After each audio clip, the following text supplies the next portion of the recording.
and welcome to our special coverage of the two sessions. I'm Li Qiuyuan, live in Beijing.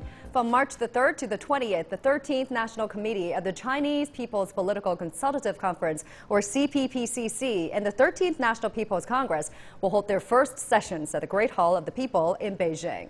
Political consultants and deputies will go over and review work of the past year and discuss crucial matters influencing China's future. CGTN will follow the events and present to you with an in-depth look at China's political season. Chairman of the National Committee, Yu Zhengsheng, is to give a work report of the committee's achievements from the past year. And after that, Vice Chairman of the National Committee, Wang Gang, will deliver a report on last year's proposals. Now, with me in the studio are Professor Liao Fan, a research fellow at the Institute of International Laws from the Chinese Academy of Social Sciences, and also Mr. Fabian Furrer, a former executive director of the Switzerland Chamber of Commerce in China. Welcome to you both. So stay tuned for our special coverage right here on CGTN for this live app. You can also go to our live streaming platform on Weibo. Now, the first session is about to begin. Let's go live to our reporter Wang Hui, who's standing by outside the Great Hall of the People. Hi there, Wang Hui. Give us a general introduction of this year's session. What's happening there? Well, Qiuyuan, I'm in the East Gate area of the Great Hall of the People. This is the main entrance for both the members and the journalists. We can tell that as the opening ceremony will start soon. So the journalists are lining up, and the line stretches a few hundred meters. And in this area, we can see that the journalists are busy working. Some of them are interviewing the members. Some of them are doing live shots and taking photos. And across the road, we can see about 10 big buses. They have brought the members to here. So I think very soon we will see more members walking towards the Great Hall of the People. At the opening ceremony, the chairman of the CPPCC, Yu Zhengsheng, will deliver a report on the last National Committee's work over the past 5 years. And as we know, this is the first session of a new CPPCC committee, the 13th one. There were 2,158 members in total, a little less than the previous committee. They come from all of China's 56 ethnic groups. The average age is 56 years old. Half of the members are new. They have already spent a couple of days in training to get familiar with procedures and better engage in discussions. Journalists will also have more chance to ask questions at the two sessions this year. A special corridor has been set up where members can take questions from the media. It can hold up to 400 journalists at a time. The CPPCC is not a body of state power, and it doesn't make policy. Instead, it serves as an advisory committee for the National People's Congress. It's made up of people from all aspects of Chinese society. Most of the members are experienced political figures, experts, scholars, and celebrities. They include NBA star Yao Ming and actor Jackie Chan. The advisory body contributes ideas and suggestions in whatever way members see fit. They also supervise the implementation of the Constitution and other work by the government. Qiuyuan, back to you. Thank you so much, Wang Hui, joining us live in front of the Great Hall of the People. And also, let's get more information on the delegates who are attending the meeting. We can go live to our correspondent, Wu Guoxiu, who is at the delegates corridor there. Good to see you there, Guoxiu. What is the composition of this year's delegates? Tell us more about who they are. Well, the red carpet, 100-meter long red carpet behind me is called Delegates Corridor. It's where the delegates will pass by while going to the opening meeting. But this time it's called a corridor not because delegates are passing by, but because they're invited to stop on the red carpet to speak to media. And for the first time today, this is a new feature of the two sessions. And for the first time today, 11 delegates from the CPPCC members are invited to speak to media. Those include China's first spacewalker, educationists, doctors, and agricultural officials, and also a member from China's Winter Olympic Committee, and also an actors. They're really from all sectors of Chinese society. We know that CPPCC has 34 sectors, so the delegates corridor want to invite as many delegates as possible to present their concerns and their ideas on social problems. As we speak, they're announcing that delegates are going to come in. They will stand, three members will stand in a group to answer media questions. I expect the first one might be China's first spacewalker, Mr. Yang Liwei. We know that they usually conduct surveys among the grassroots. The questions to them might not only relate to government policies, but mostly related to their solutions to social problems and maybe related to their personal experiences. Chuya. Thank you very much. Wu Guoxiu joining us in front of the delegates corridor there inside the meeting venue. Now we want to talk more about this. Let me bring in our studio guests, Mr. Liao and also Mr. Fur. So today we see we're having a different setup for this year's meeting, a delegates corridor. We're expecting to see live pictures of the first delegates arriving there. How do you feel about this new setup? Actually, in the past, we have so-called minister corridor in the two sessions, but it's only those high officials, those ministers, to answer questions to the, those press. Yeah. But this year we'll have this. Sorry to interrupt. We are seeing the live picture of the first group of delegates arriving at the delegates corridor. In the middle there, you see Mr. Yang Liwei. Well, he is born in 1965. He's a major general. He is also a military pilot, but more famously, he's an astronaut. He became the first person sent into space by Chinese space program in 2003, and now he's taking questions from journalists. Let's listen in. Our achievement has drawn attention from the world. Can you explain to us what are the major measures in the aerospace development in China? Thank you for your question. Before the 19th CPC National Congress, our airspace laboratory work has completed, and we are building the International Space Station in China, and this marks a new area in the development of China's aerospace program in the past several decades. Because of the efforts of all the professionals in the field, we have developed technologies in the docking and all the equipment of the International Space Station. Despite a lack of launching activities this year, the undertakings in the aerospace field will be continued, and the equipment will be continued to be improved, and our research and development will also continue. New type of launching rockets are being researched and developed. So we face arduous tasks in this field. Manned space activities and exploration concerns the interests of the human beings, and this will be a very important project. We will select the third group of the aeronautic professionals. But this time around, the approach will be different in terms of the number of the astronauts and the duration of the space mission, which used to be 2 to 3 years. This time around, every year we will have 2 to 3 launches, so we will have more astronauts. That's why we will have more astronauts this time around in our selection process. Secondly, the type of astronauts will also have some changes. Astronauts used to be the operators and drivers of the space craft, but this time around we will also select some engineers who will play a very important role in the maintenance of the space program. We will also select space experts. This is a national program, and we have national level laboratories. That's why we have more experts coming on board.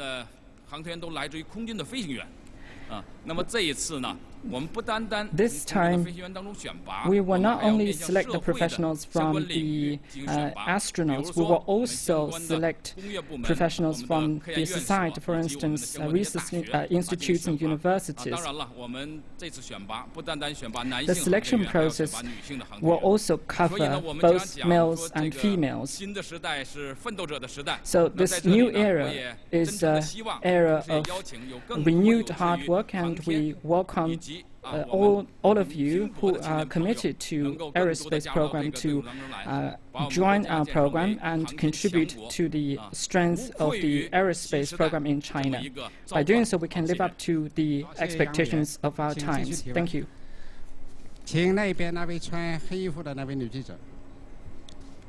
谢谢主持人。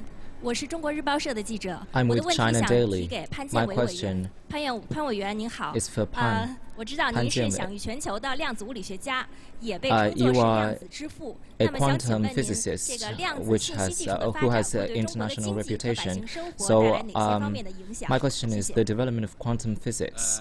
What impact is it going to have on Chinese people's economic and social life? I will give you two examples. The first is related to the safe transfer of information. This has been our dream of the humanity for thousands of years. But history tells us that the encryption technology can always be broken. Therefore, our information security is always under constant threat. However, quantum communication, in terms of its principle, can provide transfer technologies which cannot be broken. So, in terms of national defense, finance, banking transactions, and protection of individual privacy, it can play a very good role. In addition, quantum calculation is also a very important application. For example, if we can manipulate more than 100 particles, then we can achieve 1 million times compared with the present calculation capacity. It can benefit design of certain physical materials, meteorology, etc. With the support of the national government, we have our own characteristics. In terms of quantum communication, we are leading the world. In terms of quantum calculation, we are also very unique in the international academic community. Last year, we achieved positive results. And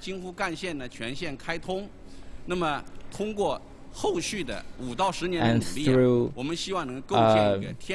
5 to 10 years of efforts, we hope that we can build a comprehensive network to protect the information security of tens of thousands of households.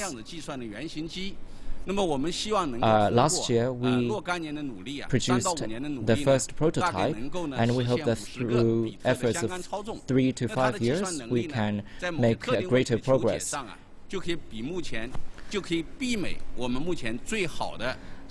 And we hope to achieve a capacity of calculation that can match the best technology that we have now. International competition is very fierce in this respect, but the Central Committee of the CPC, in the 13th five-year plan, provided great support and intends to establish national laboratories. So we hope to garner scientific prowess from all over the country, and we hope to continue to lead the world. All right, that was the live picture of 2 delegates of the CPPCC members taking questions from the journalists. The first one is Mr. Yang Liwei, the space hero, and the second one is a quantum physicist, Pan Jianwen. Very interesting. We see them talking about their area of expertise. How do you feel about it? Before the live picture, you were saying that we used to have something like the minister corridor, but not delegates corridor. First, I think this can make this corridor meeting more diversified, because in the past it's more like we have high officials, ministers, they talk about these important policies, national policy, this kind of things. But for those experts, those other kind of delegates, they have their own perspectives, and they can have some maybe more interesting perspective that can be input into this thing. And also people can have a broader understanding of what this CPPCC is talking about, is thinking about. So this, I think, is good for people to understand more about this important event. Yeah, and you feel the same way? I feel the same way. I'm amazed this is going to happen today, the very first time. You see people from all walks of life, and it's very interesting because they come out and they speak about some kind of expertise firsthand, because people are very interested.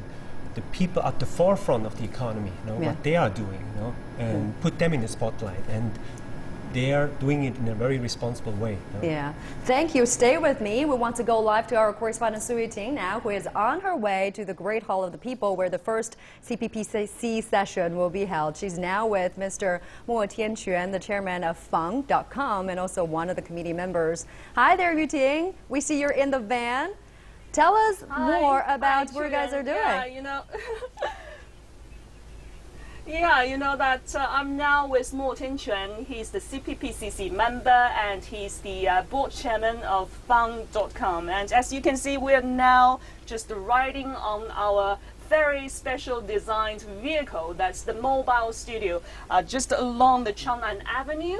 And you know that this afternoon around 3 p.m. the opening session of the CPPCC, the 13th National Committee of the CPPCC will soon open this afternoon at 3 p.m. and the top political advisor Yu Zhengsheng will deliver the speech and also to review the work report of the CPPCC over the past 5 years. So that's the reason why CPPCC member Mo Tianquan, Mr. Mo, is now in our mobile studio, and we will take him to the Great Hall of the People in Beijing. Xiuyuan, would you like to know some of the proposals and you know, the expectations of Mr. Mo? Oh, definitely. Mr. Mo, what were your proposals this year?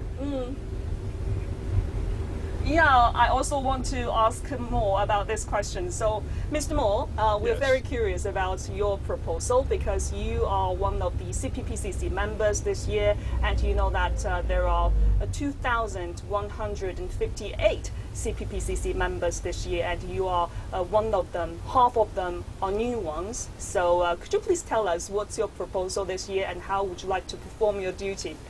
Yeah, we talked about two of my proposals. I have three. You know, one is really targeting at the targeted poverty alleviation. Second, we talked about that. And second one is a more micro economy one, which is dealing with the transaction of properties, the buy, sale, and properties. So we just talking about that. And the third one is more a macro level, you know, about general economy. Topic, which is talking about the urban agglomeration. You know, I'm sorry. That's good cities. Agglomeration. It's a new word I learned. You know, Chinese, learned in English. So urban agglomeration is the it is a proposal which is trying to build group cities or city groups along or centralized with a big city or provincial capital. So in doing that, I think in the coming 10 to 20 years, we can, this is one of the major supporter of a high growth and a stable growth, you know, in the coming 10 to 20 years. We need that you know, for the general economy. Yeah, I think your three proposals are perfect because you know that firstly, the alleviation of poverty is one of China's major goals to achieving the moderately prosperous society in all respects. In the coming 3 years. Yeah. So China has already set the goal to lift all its poor out of poverty by the year of 2020. And the second one you talk about is the property tax, because you know that the tax reform is also one of the top topics that will high on the agenda during the two sessions. And the last one you're talking about is the very significant one that you have already mentioned about the state institution reform and also the group cities, because you know that in April last year, the Xiong'an New Economic... That's our Su Yuting with her guest in the moving van there. If you want to see more of that, just follow us on our social media platforms. In our mobile studio, just outside the Great Hall of the People, we'll sit down and speak with some of the country's lawmakers and political advisors as part of our special segment called 2 Sessions on the Go. You can also catch up on the latest by visiting our social media accounts, or you can scan the QR code at the top of your screen to download the CGTN app for more. Now back from the delegates corridor where CPPCC members speak with media, you might wonder how exactly does one join and be a part of this group. CGTN's reporter Zhou Yun tells us how to become a member of the CPPCC National Committee. When we talk about members of the CPPCC, names that first come to mind are usually movie stars like Jackie Chan and sports personalities like Yao Ming. But aside from them, there are also over 2,000 members on the national level elected every 5 years. They come from all walks of life, from politicians, economists, religious leaders, and doctors, and even celebrities and sports stars. Then how do they become members of China's top political advisory body? Well, here let me try to explain it with more details. Generally speaking, members are selected through recommendations and consultations. For instance, to become a member of the National Committee of the CPPCC, candidates need to first be recommended by a honorable source. They are then reviewed by the relevant organization. If successful here, the names go forward to the preceding CPPCC National Committee for deliberation before their names are released to the public along with all the other successful candidates.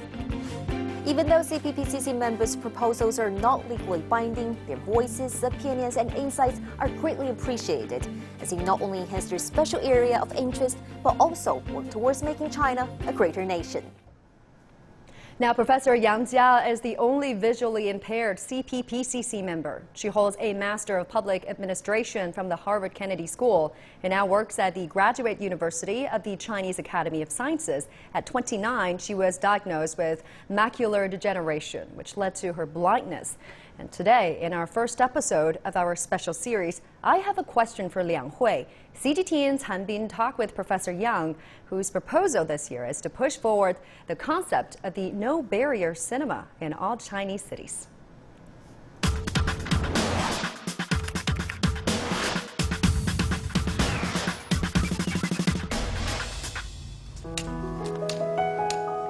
We 们就像普通人一样，可以有自己的生活。 通过志愿者们的讲述，对这个电影清晰的了解。 But compared with the facilities for those sighted people, really lack something. My proposal is for the visually impaired to go to the cinema like anybody else and enjoy the film like everybody else. How optimistic are you in pushing forward your proposal? I'm quite optimistic, but you need people to push it forward. What I cared most about Liang Hui is how can I make a difference to measure a society advanced or not. One is look at how this society look at person with disabilities. The other criteria is to look at how people with disabilities look at themselves.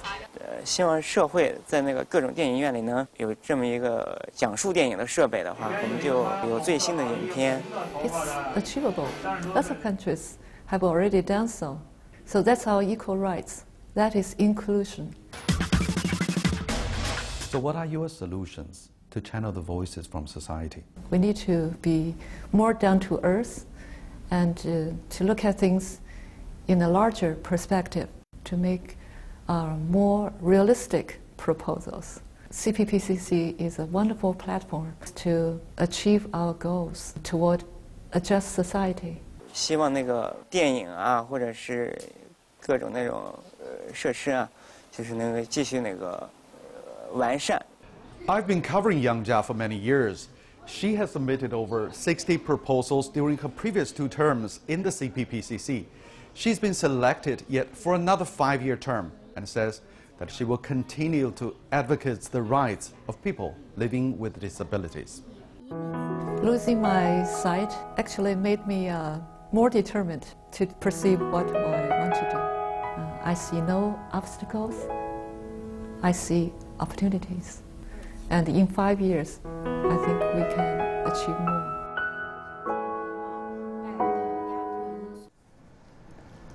Now let me bring back Professor Liao Fan and Mr. Fabian Furrer. And, you know, this year marks the 40th anniversary of China's reform and opening up. And CPPCC has long been playing a role in state governing. How do you see that role? We can understand its role actually from the very first beginning of its charter. First, it's an organization of patriotic united front, which means it has, the broadest possible organization. Actually have participants from delegates from all over the country, from all over the sectors.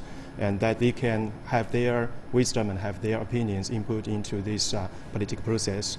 And second, it's actually an important institution of multi-party cooperation and political consultation under the leadership of Chinese government, as actually you have mentioned in the very first beginning of this time, that it's an advisory body to the country. I mean, delegates can make the proposals to the CPPCC, and the CPPCC can, in due process, forward those to relevant departments and ministries. And third, actually, it's an important form to practice socialist democracy, in our political life. Actually, it's I would say a very important, or even a classic form of so-called consultative democracy. As President Xi mentioned, it's good to discuss things, and the things of all should be discussed by all. It's exactly the way that CPPCC practices this kind of socialist democracy. Yeah. Now, before I get to Mr. Fur's thought on this, we have to take a short break on our special coverage. You're now watching CGTN. Stay with us. We'll be right back.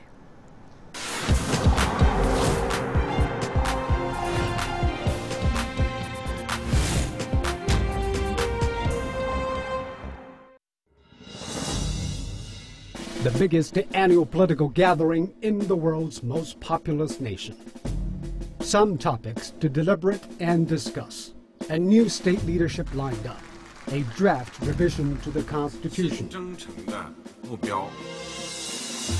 From March the 3rd, CGTN takes you right to the heart of Beijing for a behind-the-scenes look at how 5,000 political representatives and advisors get things done,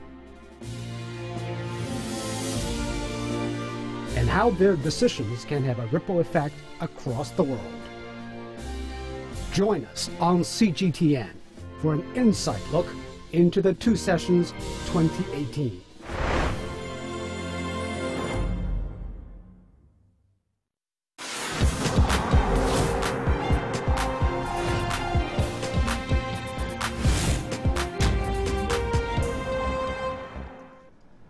Welcome back. China's bullet trains have earned quite the recognition worldwide. The high-speed railway network covers over 22,000 kilometers, the longest in the world. However, for a long time, train passengers in China have complained about the expensive and not so tasty food served on the board. But recent reforms have opened the food business to other companies, making it possible for restaurants to deliver meals right to the seats of passengers. CGTN's Jane Kyle and Han Peng report. It's one of China's latest technological achievements. The Fuxin bullet train, traveling at 350 kilometers per hour, making the Beijing-Shanghai trip shorter, more comfortable, and now tastier. With the touch of a button, passengers can order their food from the cities they will pass through, and the food will be delivered to their seats. The service by the China Railway Corporation was launched several months ago. Orders, though, have to be placed at least an hour in advance. Well, it's simple. You only need to open the China train booking app. Now, there are several options that you can choose from. And today we're going to be making our order from the Nanjing station. And one of the most popular meals at Nanjing is the Nanjing duck. There we go. Now, my colleague, Han Peng, is following the preparation and delivery process at Nanjing station.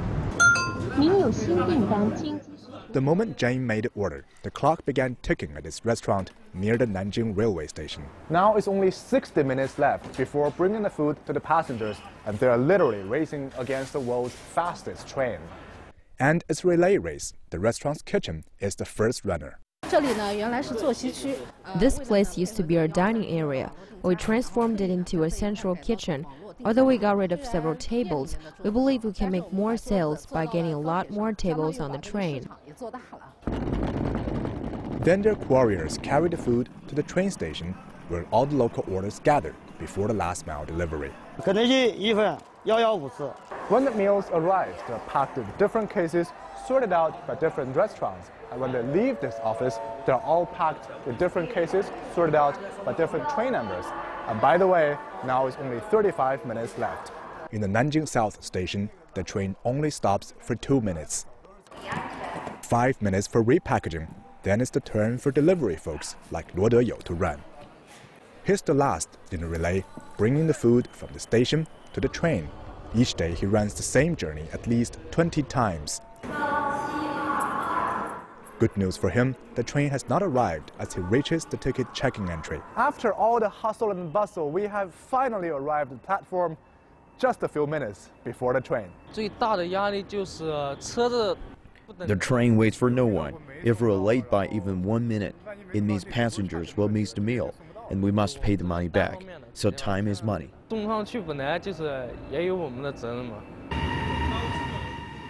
Deyou says even if the passengers get the refund, it's still not a pleasant experience for missing a meal that waited an hour for. He gives all the order to the train attendants, who will later bring the food to the seat of the passengers, including Jane's. No time for greetings before the train roars on towards Shanghai. Hey, Jane. Han, you even get to deliver my duck. Of course. Thank you. You're welcome. Well, you've been behind the scene. What was that like? You know, it's been really exhausting for us to follow the whole process because the system has been simply moving so fast and so efficient. Well, indeed, there's no doubt about the growing popularity of the food delivery service. And I can still feel my duck is warm. Let's just get to enjoy it. Certainly, let's dig in. Well, this is Han Pang and Jane Hill signing off from the Beijing to Shanghai bullet train. Now let's talk to our correspondent Jane Kayo. She's joining us live in downtown Beijing. Hi Jane, as a correspondent from Nairobi, what are your observations on China's political season? What are African countries expecting from this meeting? Well, I've previously had a lot of, I've heard a lot about the two sessions, which are China's biggest annual political events. But this is actually the first time I get to cover and experience them firsthand. Now, already it seems to be a well-organized and structured process. And it's obvious there's a lot of interest from around the world, given the number of overseas journalists that have been assigned to cover the event. Like you mentioned there previously, the CPPCC kicks off today, and this is, of course, the advisory body that meets to discuss various issues from the economy to pollution to sports, and this is so that they can advise the government on policy. However, perhaps the meeting that may generate a lot of interest is on Monday, and that is the opening of the NPC session. That's the legislative body, parliament if you like, and this is where bills will of course be deliberated, and perhaps the most important and perhaps one of the most important issues this year is of course the official approval of the election of President Xi to a second term and the amendment to the constitution scrapping the presidential term limits. Now, of course, there's no doubt about the growing closeness in relations between China and Africa, and there's no doubt that currently China is Africa's biggest trading partner, and we've seen China transform infrastructure in many African countries. Perhaps an indication, one of the most important indication of this close relations between China and Africa is the fact that the first overseas visit by China's foreign minister every year, every beginning of the year, is always in Africa. So one thing that Africa will be keenly waiting for during the two sessions is the foreign minister's report, which lays out China's foreign policy over the next 1 year. And this report will be delivered on the 8th of March. So we also have an important meeting that's coming up this year in Beijing. That's in September, and that's the Forum on Africa, or rather the Forum on China-Africa Cooperation, or FOCAC, and this is a meeting that aims to focus on strengthening relations and cooperation and dialogue for mutual benefits between Africa and China. Thank you very much. Or Jane Kayo joining us live in downtown Beijing. Appreciate your report. Now let's get more from our correspondent, Tian Wei. She's also the host of World Insight with Tian Wei. She's joining us live inside the Great Hall of the People, the venue at the meeting. Great to see you there, Tian Wei. You've been covering the two sessions for years. What might be different this year? Well, this year, of course, this is very different. I'm standing right here in the Great Hall of People. In fact, on the second floor, you can see overlooking from my shoulder the overall great scene over there on the stage over there, and also in the background you could hear the voices coming from a documentary trying to reveal the 5-year history of the 12th CPPCC National Committee. This year is going to be very different for the two sessions. First of all, there's going to be fresh NPC and CPPCC. There's also going to be fresh leadership for the country. There's going to be new growth target for China's economy. There's also going to be new reform measures. At the same time, there's going to be constitutional amendment, which are very important for China in the future. And certainly, there's going to be a new supervision model, national supervision model with the possible establishment of the National Supervision Committee in China. A lot to expect for this year's two sessions. This is already the very first year that China has come into the new era following the 19th Party Congress. A lot of new measures are likely to come out. A lot of new faces and voices are going to show to the rest of the world as well. Yeah, and the CPPCC sessions will be covering a wide variety of issues. What in particular are you eyeing? As you can hear, even in my background right now, there's a notice that has been announced to those participants of the CPPCC. And by the way, this is the very first session. In fact, it is being called the first session of the 13th CPPCC National Committee. Many of those are fresh faces coming into the CPPCC membership. They're coming from all walks of life. Of course, a lot of them are coming from the high-tech area, the business field, as well as from the education, medicine, and from different democratic parties. Most of the people here are looking forward to the discussion about the reform measures. 40 years of reform and opening up, this is what we are celebrating this year. But yet, how to move ahead in the new era. And secondly, how the second largest economy in the world, China, will be a player in the world that would bring win-win situation to everyone in our world. That's going to be another thing. Certainly, as you may see, there has been a lot of debates about trade issues, for example, that is going on between China and the United States. This has been shown in our news over and over again. So people are looking at what measures and what approach the Chinese central government together with the NPC and CPPCC are likely to work out in order to face some of the new challenges and certainly new solutions. In the next 20 days, CGTN is going to be here to bring you all the latest from the Great Hall of the People. Back to you, Qiu Yuan. Thank you very much. Looking forward to seeing your reports. Our TMA joining us inside the Great Hall of the People. Now we want to get back to the delegates' corridor. We're hearing words. A new group of delegates are taking questions. Here you see Ms. Yang Yang, former Olympic gold medalist and speed skater. Let's listen in.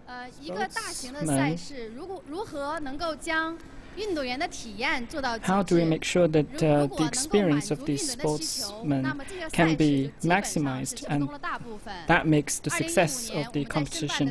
In 2015, in the application process, we promised that Beijing will host a sportsman-centric competition. And 21 members will continue to make efforts in the following areas, including catering and other services for the competition. So from this perspective, we are thinking about how to really make the experience better for all the competitors. We will also make sure that the tickets can be insured for the families and friends of the competitors so that they can come to the venue to applaud the achievements of their sportsmen.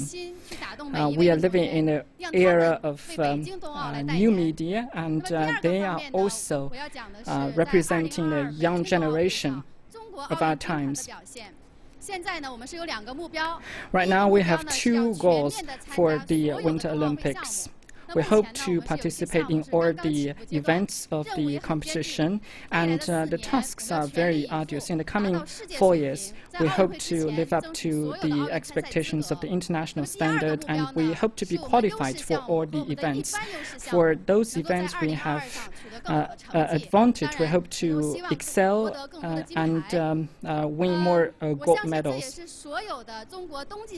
I believe that these are the dreams of all the competitors, because this is the home venue, and we are trying to live up to the expectations of all the people in China. We have a lot of venues and professionals in the process of the application. We know that millions of people are participating in this event. Given the number of the participants, the demand for the venues will be very, very tight. Thank you. All right, there you see Miss Yang. She's the former Olympic gold medalist and also a speed skater. She now works for IOC. She's also one of the commentators at the Pyeongchang Winter Olympics, and she's talking about China's plan for the Winter Olympics 2022 in Beijing, and also Zhang Jiako. Very interesting to hear her thoughts. But earlier, we also saw a report from our African correspondents talking about China's high-speed railway. That's really a symbol of China's fast-speed development. How do you look at China's, transition from this high-speed growth to high-quality growth? What do you see as the challenge? Sure. I mean, in the last 40 years of the opening up reforms, you saw this fast and furious growth, economic growth at any cost, Of course, nowadays it's time to reflect and shift gears, that you go to more this high-quality growth. So Mr. Xi Jinping, of course, he realized that in his second term, right? Focus on that, because things like structural imbalances, pollution, corruption, things like that have to be addressed. So I think that's a great opportunity for new economic forces. Things like environment, new energy, financial services. You have to make things more transparent, to invite the foreign community to play on equal platform. And you come from finance and economic background. How do you see China's highlights and challenges this year, the country's economy interact with world economy? They do that quite well. I mean, at the World Economic Forum in Davos, Mr. Liu He, had a speech a year ago, of course. President Xi, reflected on globalization, but now actually China is doing concrete steps. For example, the financial sector, they're opening it up. They invite foreign banks, to invest, to take majority stakes in certain enterprises, and opening up the service sectors, which is very important too. So they're playing on equal terms, as it seems. It just takes a little bit of time. Yeah. And how do you see the prospect of RMB internationalization and its impacts? That's a very difficult question, but actually I think it's just a logical step, to move ahead, because it has been such a long time, the dependency on the dollar, and I think to have a more multi-currency system, world system, it's just brings more check and balances into the system. Yeah. Another big problem we're going to address at this meeting is fighting pollution. That's a key task for the government. We're already seeing some progress, but it's always different. It's difficult to strike a balance between growth and environmental protection. How do you see this question will be addressed at this year's meeting? Actually, you can see from this winter that actually this anti-pollution campaign has made an extremely big progress. Actually, we have more blue skies. Yeah. But meantime, I heard that actually this blue sky is not coming at no cost. Actually, many factories have been shut down or sort of limited their capacity. Around Beijing. So this is exactly the balance we need to make.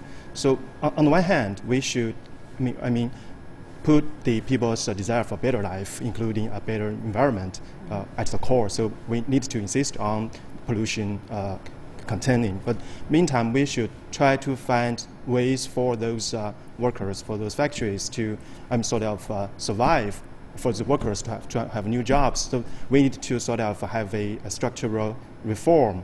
We should have new economy to play a more important role. We create more jobs in those new sectors, so that we can, on one hand, have better environment, and on the other time, we have more jobs. So of course, it's a very difficult balance to make, but we need to make this balance. Yeah. How do you look at China's efforts in fighting pollution? Do you live in China? Yeah, I live in Beijing, and I'm very happy that things are moving ahead.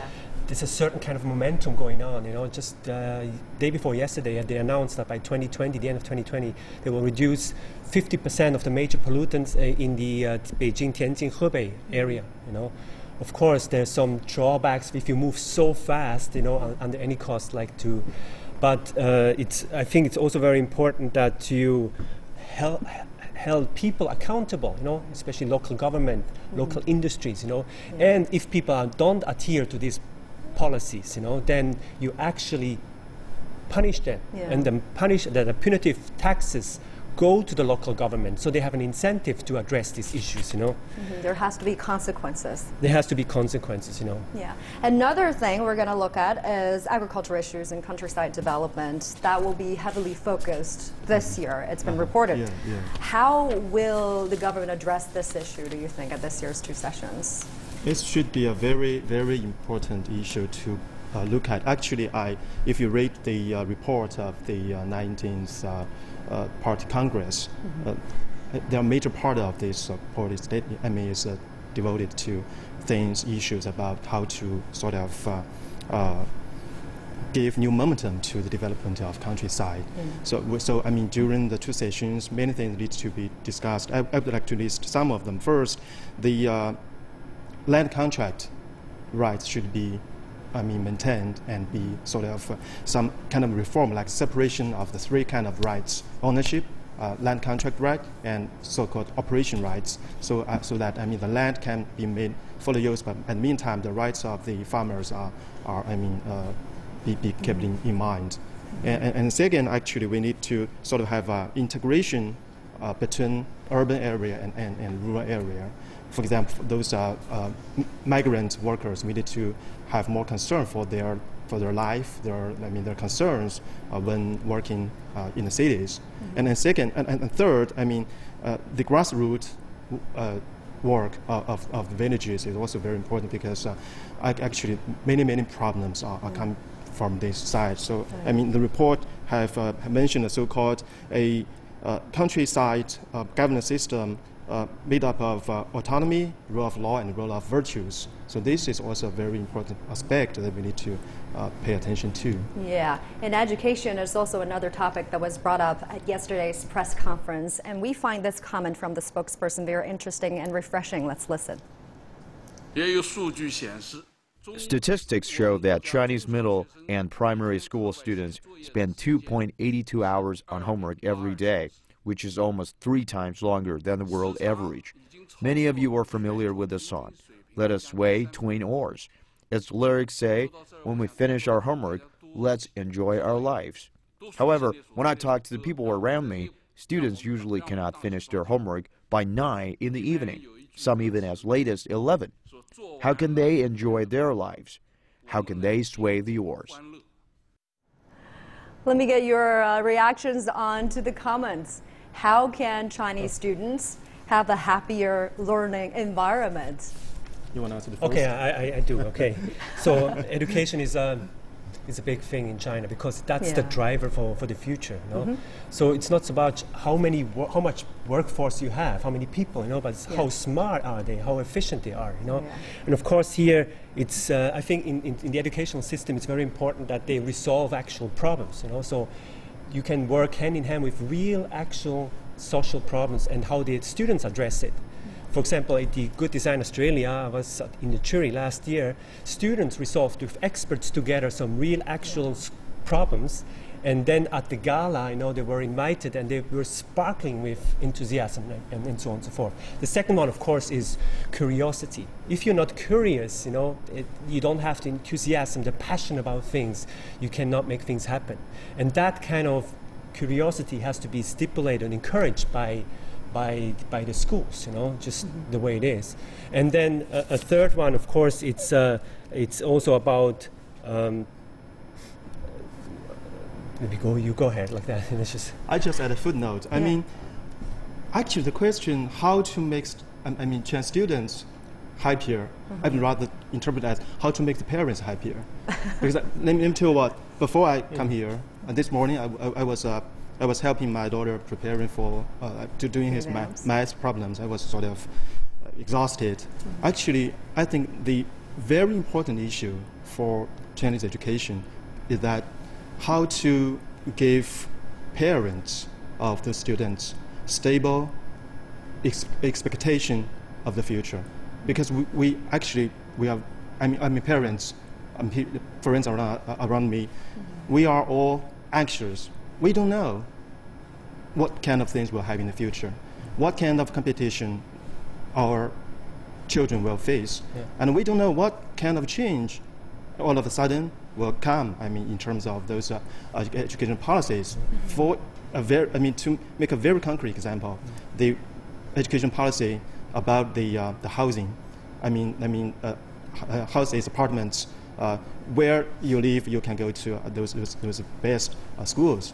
So I mean, this is a very complicated issue, very comprehensive issue. But I think that I would rather to understand this question as how to make the parents happier and more comfortable about to add students. on one more thing, critical thinking, of course, is very important. If you cannot take critique, don't be in that kind of industry like that. So, like, for example, in the school system, you can encourage students to come up with critical questions, and to follow and say, okay, you have a plan, and to encourage that hand in hand with the professors, But it has to be, you have to give that space to the students. All right, thank you very much for your thoughts on educational reform that's needed in China. You're now watching a special coverage of the CPPCC session opening ceremony. We'll be right back. Stay with us.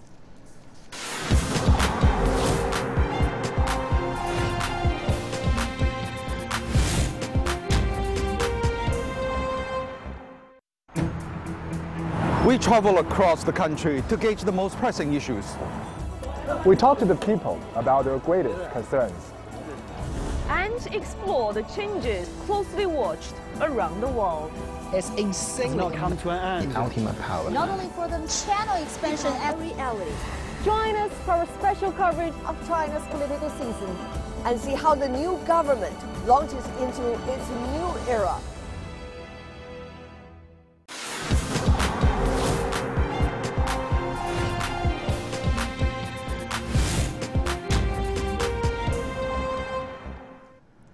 Welcome back. We want to take a look at the two distinctive concepts in China's political governance now. Zhang Weiwei, the director from China Institute in Fudan University, tells us why the concept of Minxin and Minyi is important. Take a listen.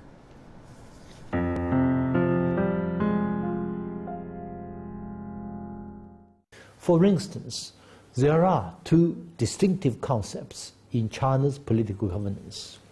One is called Minyi, and the other called Minxin. Minyi referring to public opinion, and Minxin refers to the hearts and minds of the people. Of course, this is a very approximate English translation. It's not very accurate. The two concepts were first put forward by Mencius, the greatest Confucian master of the 4th century BC. Minyi, or public opinion, can be fleeting and change overnight, especially in today's internet age. But Minxin, or the hearts and minds of the people, tends to be stable and lasting, reflecting the whole and long-term interests of a nation. So over the past 4 decades, the Chinese state has generally practiced rule by Minxin that allows China to plan for medium to long terms, and even for the next generation, rather than for the next election, as the case with many Western countries. Furthermore, the importance of competent leadership from China's idea and practice of meritocracy, or 选贤任能, which means selecting and appointing the virtuous and the competent. I disagree with Professor Fukuyama on his end of history thesis, but he is right in observing in his book, The Origins of Political Order, that it's safe to say that China invented modern bureaucracy, that is, a permanent administrative cadre selected on the basis of ability rather than kingship or patrimonial connections.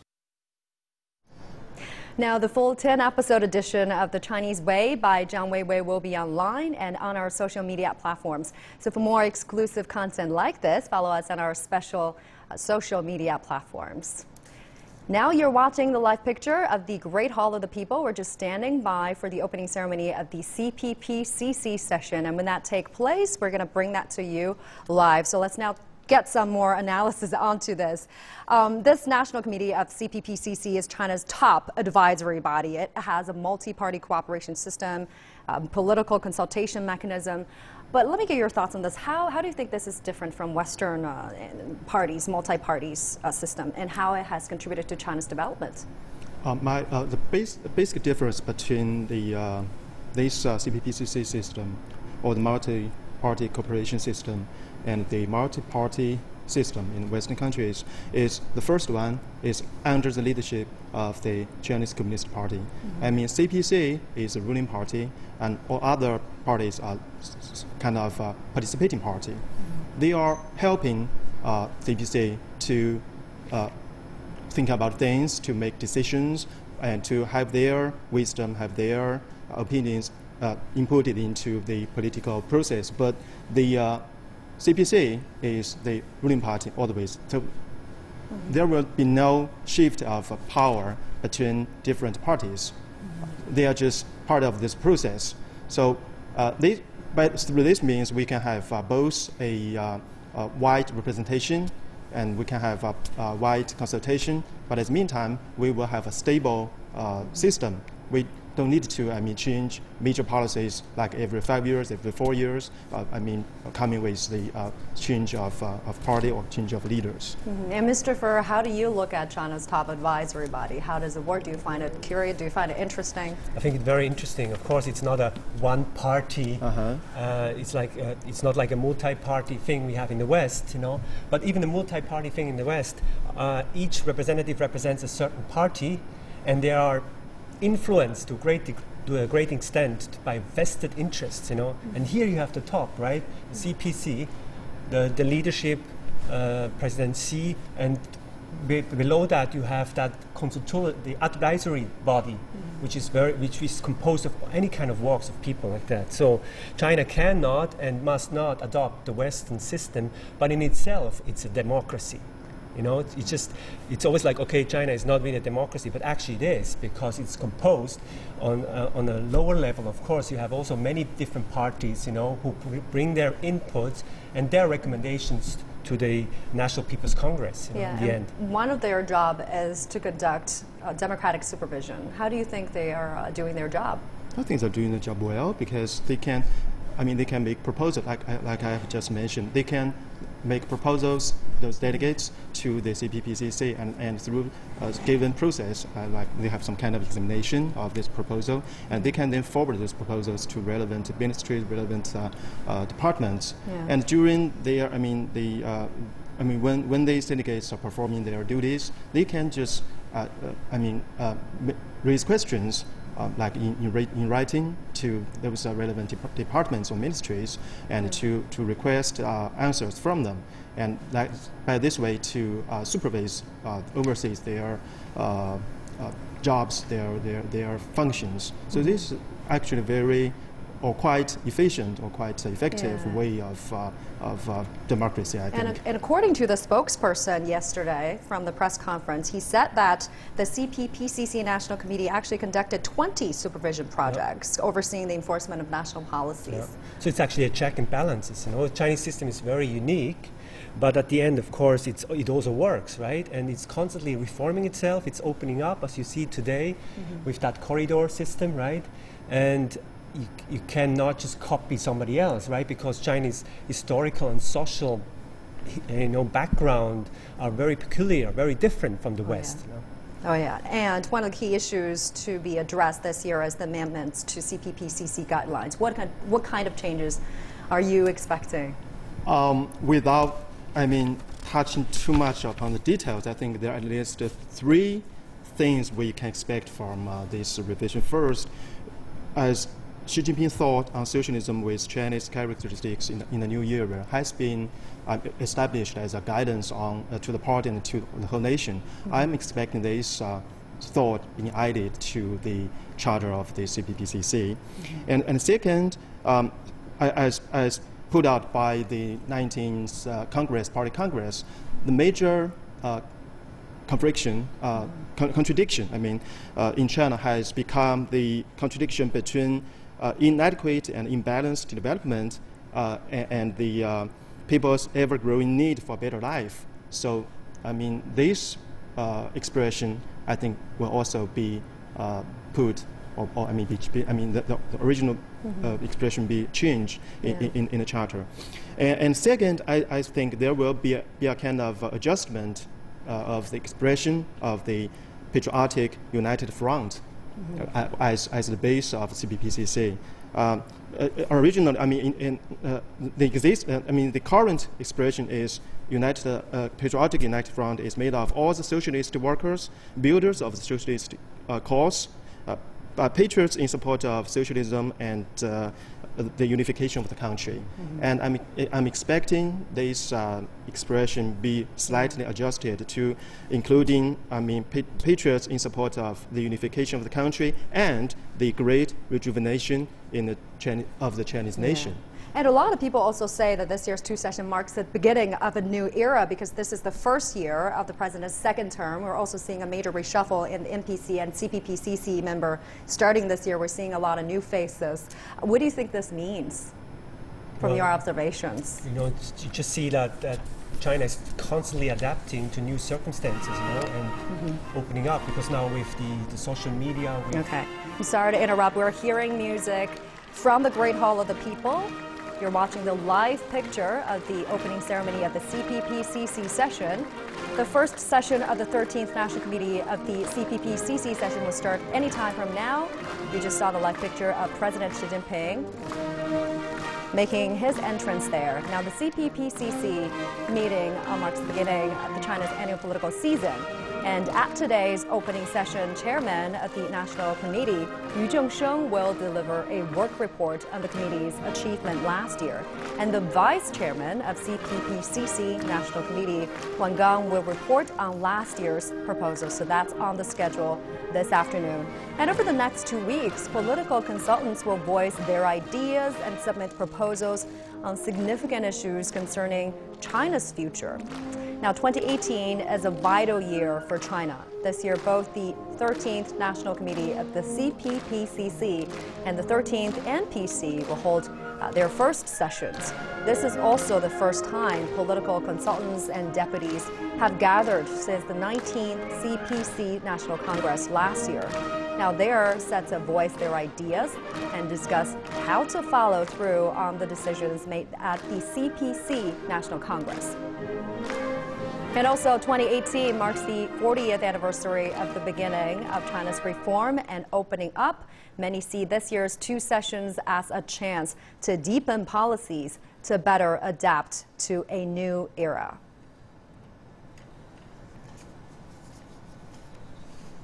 We're just waiting to see the opening announcement of this opening ceremony.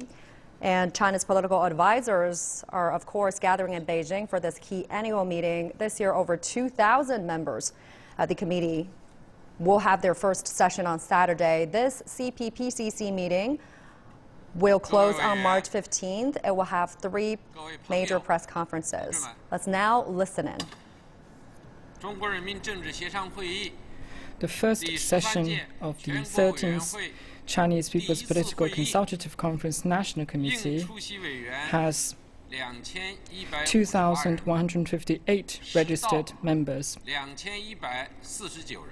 with 2,143 in attendance. The quorum is met.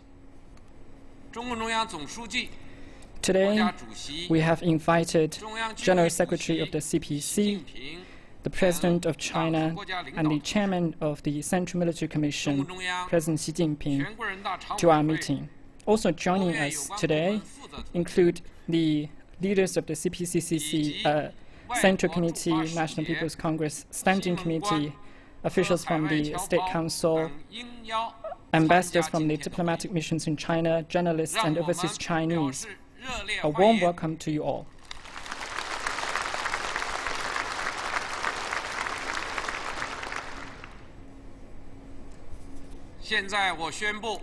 Now I declare that the first session of the 13th Chinese People's Political Consultative Conference National Committee opens.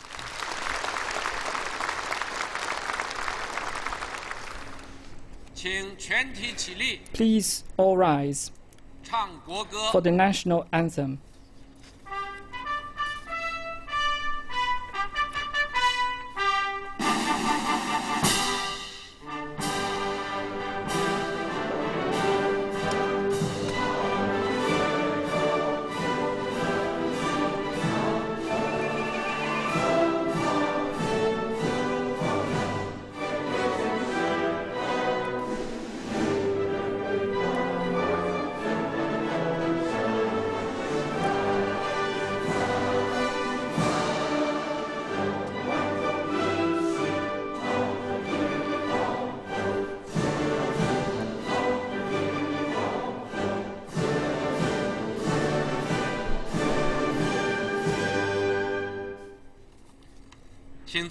Please be seated.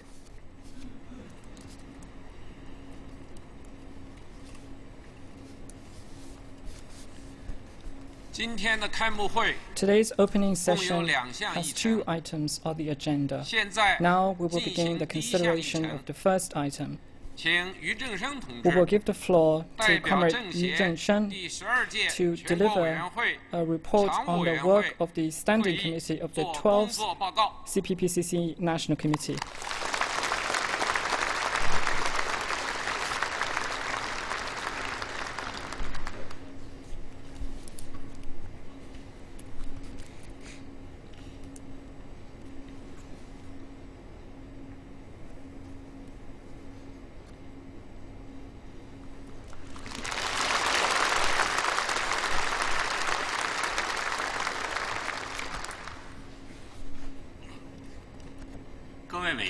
Dear CPPCC members, on behalf of the Standing Committee of the 12th Chinese People's Political Consultative Conference National Committee, I now present to you the report on our work in the past 5 years, and also make the suggestions for the coming years for your deliberation.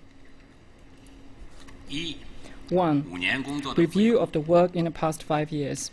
The 5 years since the 18th CPC National Congress represent a very extraordinary period of time in China's development. The CPPCC and the leaders with Comrade Xi Jinping at its core have rallied people of all ethnic groups in a journey of realizing our great dreams and causes. We have promoted integrated and comprehensive development of our country and the overall arrangements of the country.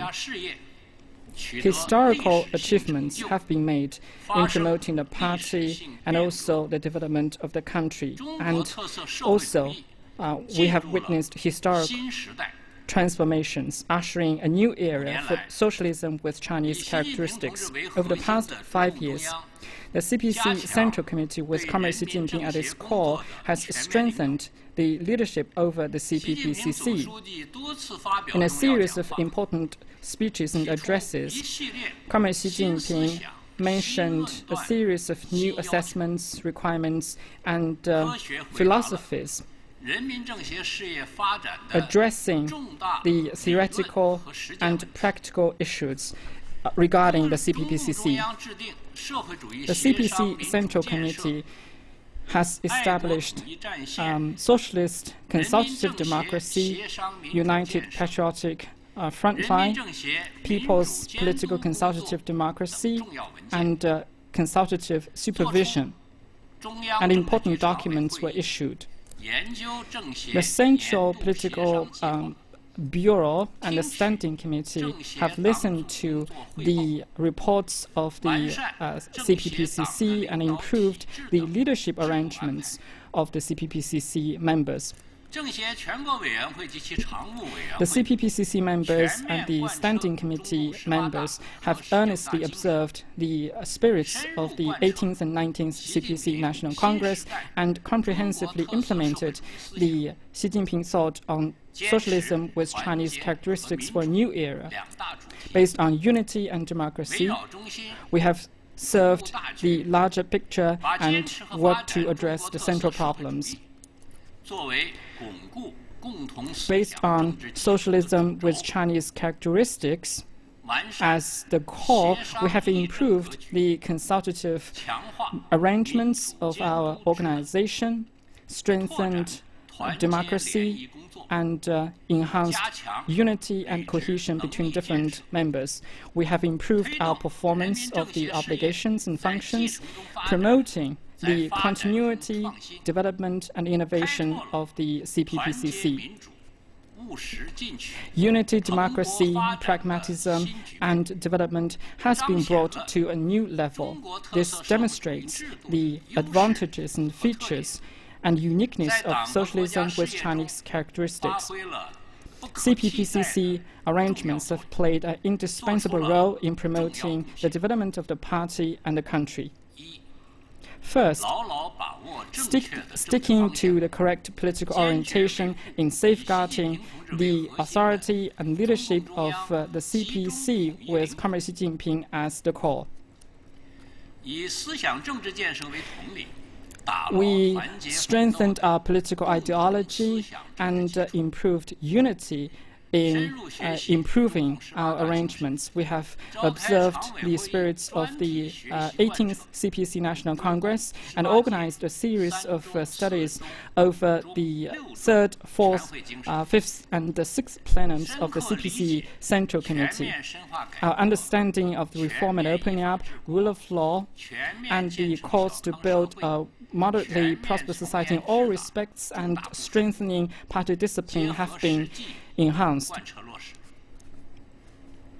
We have also planned and organized thematic studies of the important addresses delivered by General Secretary Xi Jinping. We've also organized symposiums and discussions of the theories and the practices of our country. We have studied the important addresses of General Secretary Xi Jinping at the 65th anniversary of the establishment of the CPPCC. A series of other studies and symposiums were organized to foster a very good learning environment. Lectures, reports have been organized to study the important addresses of General Secretary Xi Jinping at the 95th anniversary of the founding of the CPC, the addresses at the 70th anniversary of the victory of the Chinese People's War against Japanese aggression, and also the addresses at the 80th anniversary of the victory of the Long March of the Red Army, 150th anniversary of the birth of the Song Yat-sen, and also the 90th anniversary of the founding of the People's Liberation Army and the 20th anniversary of the return of Hong Kong SAR to the motherland. This marks a very important journey from poverty to strength and prosperity for the Chinese nation. Our understanding of the historical journey has been strengthened, and our confidence in our roadmap, our theory, our institutions and culture has been strengthened. Political awareness and awareness of the larger picture, the core principles, and the unity of the party has been strengthened based on the strong leadership of General Secretary Xi Jinping as the core of the leadership. In 2017, we made thorough preparations for the 19th CPC National Congress, and we also studied the important messages and spirits of the Congress. We honored our obligations and functions across the board, strengthened our political leadership, and sent positive voices to the society to pour wisdom and strengthen unity of the society. This has contributed to the overall stability of the society and economic development, and has fostered a very enabling environment for the victory of the 19th National Congress. Following the 19th CPC National Congress, a nationwide drive to study the spirits and messages has been launched to better promote the implementation of the new concepts and ideas. We have organized thematic studies and seminars over the decisions of the Congress and highlighted the leadership of the CPC over the CPPCC and continued to honor our functions and commitments to the missions entrusted upon us in a new area. We call upon CPPCC organizations at various levels to rally around President Xi Jinping to implement the Xi Jinping thought on socialism with Chinese characteristics for the new era, and put wisdom and ideas in promoting and achieving the objectives laid out in the CPC National Congress last year. Second, rallying around the central missions of the party and the country to promote integrated and comprehensive development strategies and provide our consultation and suggestions. We observed a stable and progressive tone in our work and promoted stable growth, reform, restructuring of the economy, and improvement of the well-being and diffusion of various risks. And important surveys and investigations have been conducted based on these themes. Providing suggestions on the decisions and implementation of the 13th Five-Year Plan has always been the central part of our work, and we have conducted 56 consultations over 3 months. And the results of our discussions and consultations were compiled into thematic reports to inform decision-making. We have earnestly followed the new concepts of development and selected important projects to promote and implement the 13th Five-Year Plan of the social and economic development, to promote the construction of a well-off society in all respects. We have also implemented supply-side structural reform and conducted 8 investigations in 13 provinces and regions. We have also conducted and organized bi-weekly consultations and discussions on specific themes. And topics covered include economic restructuring and fiscal reform, revitalization of the real economy, innovation-driven development, fostering of the new growth drivers, military-civilian integration, and branding of our products and enterprises. Given the new circumstances in our economic development, we have organized quarterly macroeconomic briefings and analysis based on the concept of preserving the environment. We've highlighted and underscored environmental problems in our consultations. For instance, we have discussed the establishment of functional areas, pollution control, preservation and remediation of forests and wetlands, ecological compensation, irrigation for smallholding farmlands, and the pilots of national park arrangements and overpackaging, turning garbage into resources, etc. And this has contributed to the development of a beautiful China. Regarding comprehensively deepening reform and the rule of law, we have also provided our suggestions and ideas. We have followed a reform-driven approach and improved our services. We've conducted over 185 investigations and surveys and submitted 74 thematic reports. We've identified economic and institutional problems and made sure that the market can play a decisive role in allocating resources. We've also provided suggestions on how to balance the role of the market in government and explored the effective means of unleashing the economic arrangements. We've deepened the reform of the approval system and revamped our rural collective property rights arrangements. Based on deregulation and the simplification of government approval, we've also provided our suggestions to diffuse financial risks and improve original innovation. We've continued to provide suggestions on how to develop hybrid economy and the integrated development of Beijing, Tianjin, and Hebei province. Regarding industrial upgrading of the Northeast China provinces, 3 vice chairmen have led 16 projects into 20 cities and regions, into 87 enterprises. Thematic reports and lectures were held to provide consultations and suggestions. Regarding rule of law, we have organized law-based government discussions and judicial reform seminars. We've identified key problems in our legal systems and discussed the draft amendments to the charity law, safe production law, the commercialization of scientific and technological findings, and delivery regulations. Regarding the strengthening of party discipline, we continue to put clean governance as a very important item on our agenda. We hosted 2 standing committee sessions to study the important message of the central regulations and requirements, improved supervisory systems, and provided suggestions on how to build a clean political environment. And we've provided suggestions on important issues regarding the strengthening of party governance.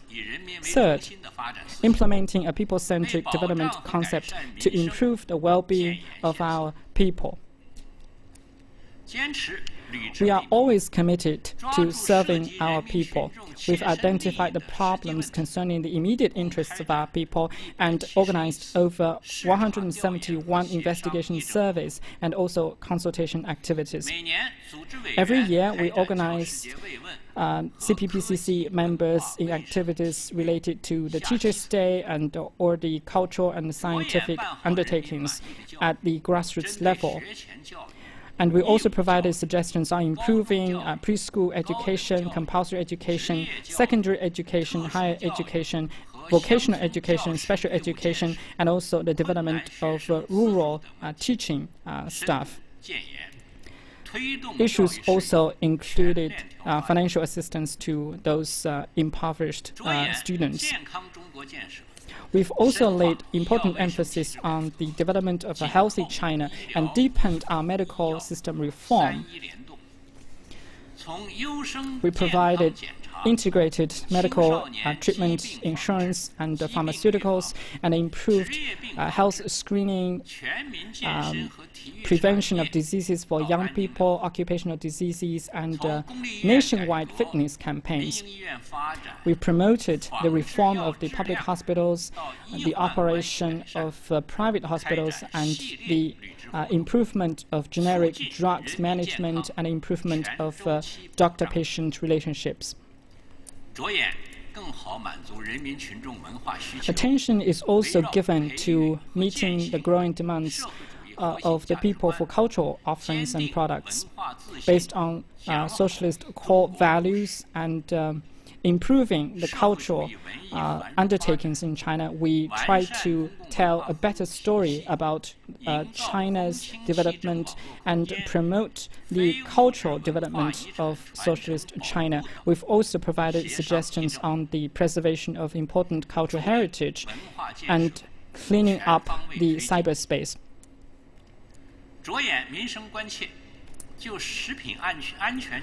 Regarding other well-being related problems such as food safety, accessible environment, real estate regulation,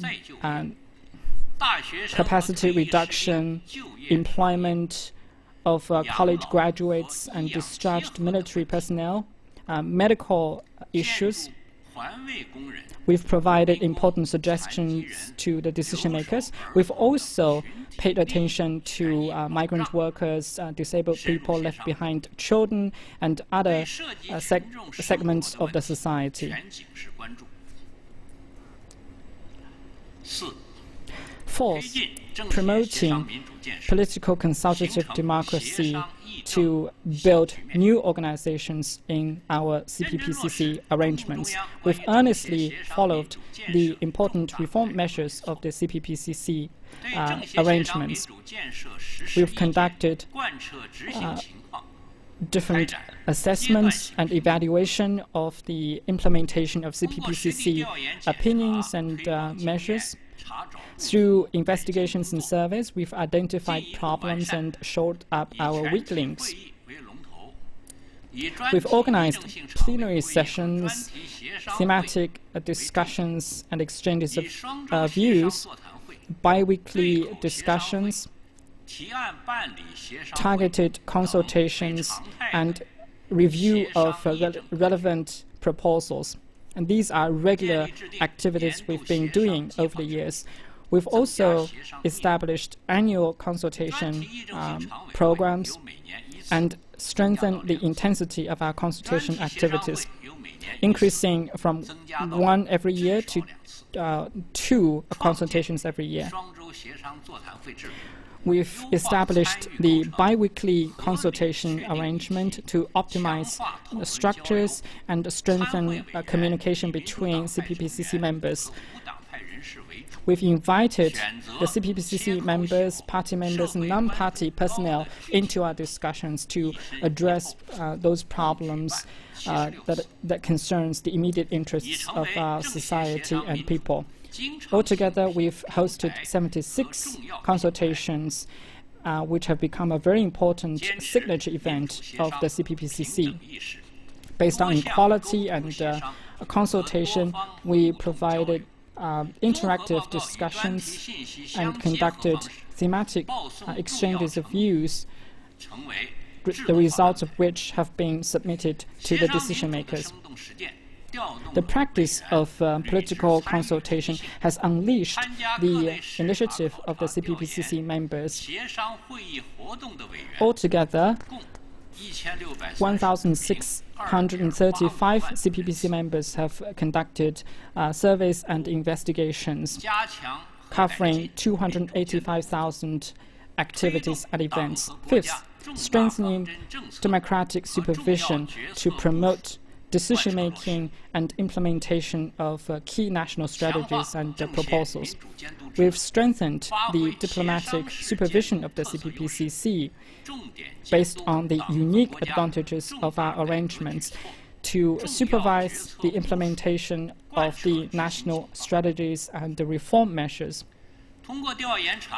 Through investigations and surveys, we've identified problems, provided criticism over those insufficient implementation problems, and included key problems and topics into our annual consultation plans.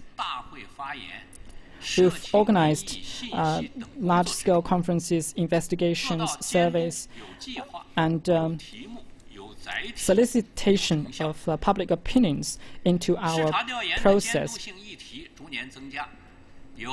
Topics have increased over the years in our consultation from 12 items in 2015, which is 11%, to 20 items in 2017, which is 28% of the total.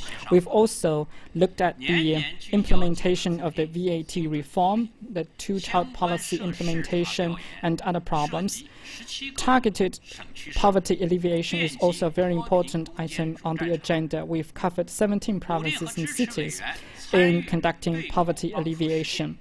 We encouraged and urged CPPCC members to conduct poverty alleviation on site and contribute to our elimination of poverty across the country. In 2016 and 17, we organized thematic consultations and discussions over targeted poverty alleviation. In 2017, we've hosted a meeting on how to address the problems and make proposals on conducting targeted poverty alleviation, bringing together 6 vice chairmen and 101 CPPCC members. who have visited rural areas and households to study the true circumstances of the people. Questionnaires were distributed, and in 2024 impoverished counties and villages, we've conducted surveys and investigations to identify problems and provide solutions. At the meeting, we've comprehensively analyzed the problems and provided our suggestions. Follow-up meetings were organized to promote implementation. The innovation is also a key item in promoting supervision. For instance, we've conducted discussions and supervision on the implementation of the poverty alleviation and pollution control in Tengri Desert region. 6. Promoting the unleashing of the role of the United Front. We've earnestly observed and studied the messages and spirits of the Second Central Work Conference on Xinjiang, on Tibet and religious affairs. We've promoted the unity and cohesion of party personnel and non-party personnel. Through joint investigations and surveys, we have created and fostered an enabling environment for different personnel to play a more important role in the political consultation process.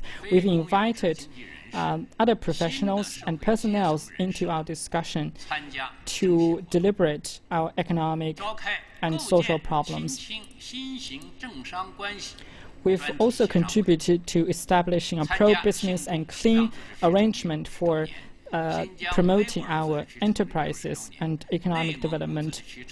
We've participated in the 50th anniversary of the establishment of Tibet Autonomous Region, the 60th anniversary of Xinjiang Uyghur Autonomous Region, and the 70th anniversary of Inner Mongolia Autonomous Region. We've also covered topics like the management of floating population, the optimization of industries in ethnic minority regions, and the integrated development of urbanization and prevention of pests and diseases in western regions of the country. Important attention is also given to religious affairs, and we invited religious representatives to conduct surveys and investigations on the revision of the religious affairs regulations. We continue to host discussions with religious representatives and ethnic minority representatives to listen to their voices and to fight against terrorism and extremism and separatist activities. We continue to stick to one country, two systems, Hong Kong people governing Hong Kong, Macau people governing Macau, and high degree of autonomy in these regions. We supported the role of the CPPC members in promoting development of Hong Kong SAR.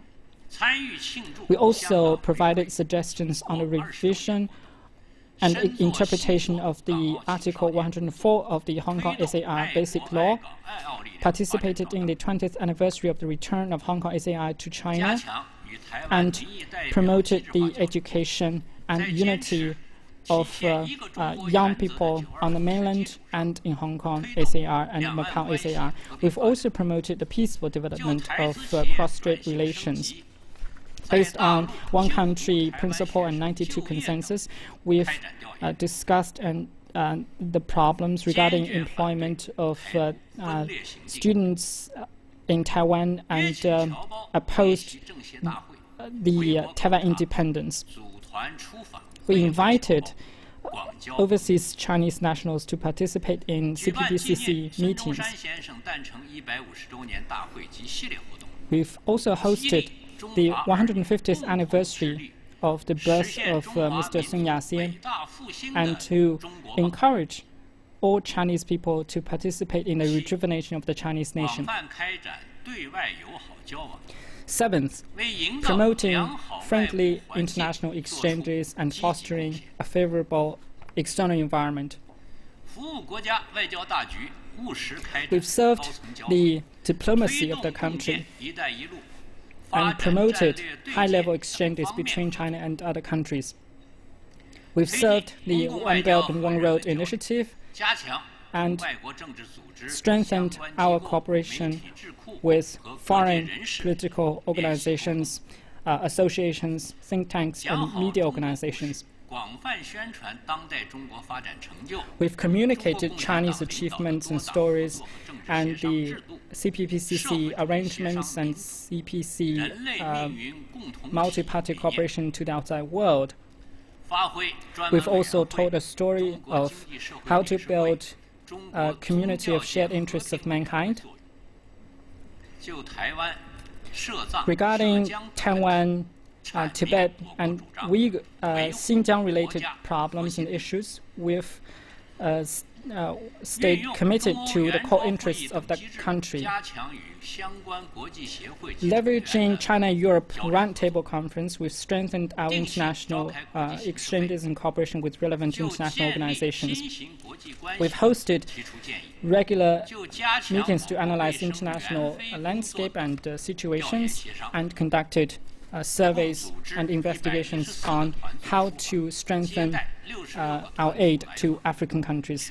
Altogether, 114 surveys and missions were sent to international organizations, and we've received 66 visits from other countries. We've established relations with 149 countries, covering 292 institutions and 15 international regional organizations. Eighth, strengthening our own development to better unleash and honor our commitments and functions. We've stayed committed to the leadership of the party and listened to the opinions of people from various walks of life to improve our work. We've proposed the amendments to the charter of the CPPCC. We formulated the rules of procedure regarding the CPPCC members, the rules of procedure for biweekly consultations, and other 20 rules and procedures regarding the CPPCC guidelines. We've also promoted the development of other basic work and institutions regarding the CPPCC arrangements.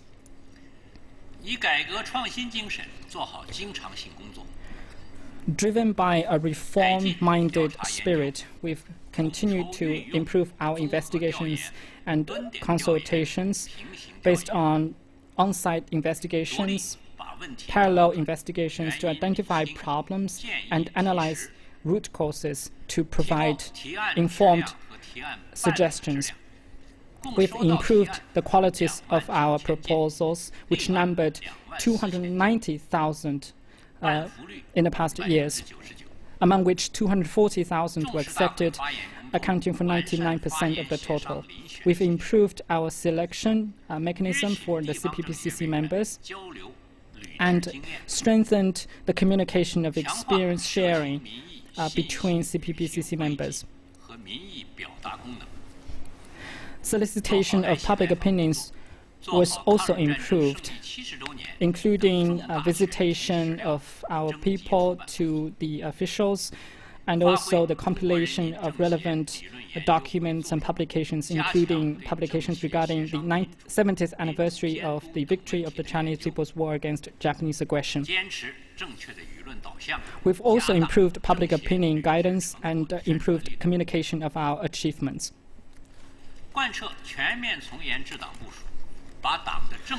And we have prioritized the political building of the party. And we have improved the leadership structure of the CPPCC and set up sub-branches in the 9 special committees and strengthened the party organizations of the CPPCC over authority party branches and sub-branches. And in terms of institutional mechanisms, we have ensured the implementation of the centralized leadership of the Central Committee of the CPC. We have prioritized the building of the team of the CPPCC members and have hosted 32 workshops and presentations for new CPPCC members, bringing around 10,000 participants. We have formulated concrete measures on the implementation of the spirit of the 8 regulations and strengthened our discipline. According to our charter, we invalidated the memberships of altogether 38 CPPCC members, including Lin Jihua, Su Rong, and Sun Huaishan. And we have created a favorable political ecology. We hosted work experience sharing sessions at local levels to ensure the deployment of the policies of the Central Committee of the CPC and implemented the requirements for the CPPCC. Dear members, the achievements of the past 5 years are the result of the support as well as the leadership of the Central Committee of the CPC, and we also received enthusiastic support from the party, the government, and people from all walks of life. I would like to thank all of you.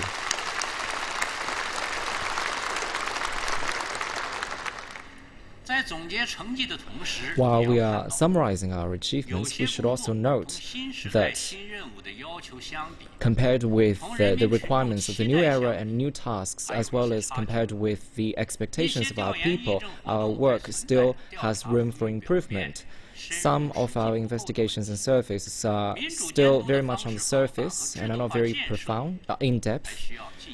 And the way in which we conduct consultative supervision still needs to be explored and improved. We need to explore the ways in which we facilitate and promote cohesion and friendship between members.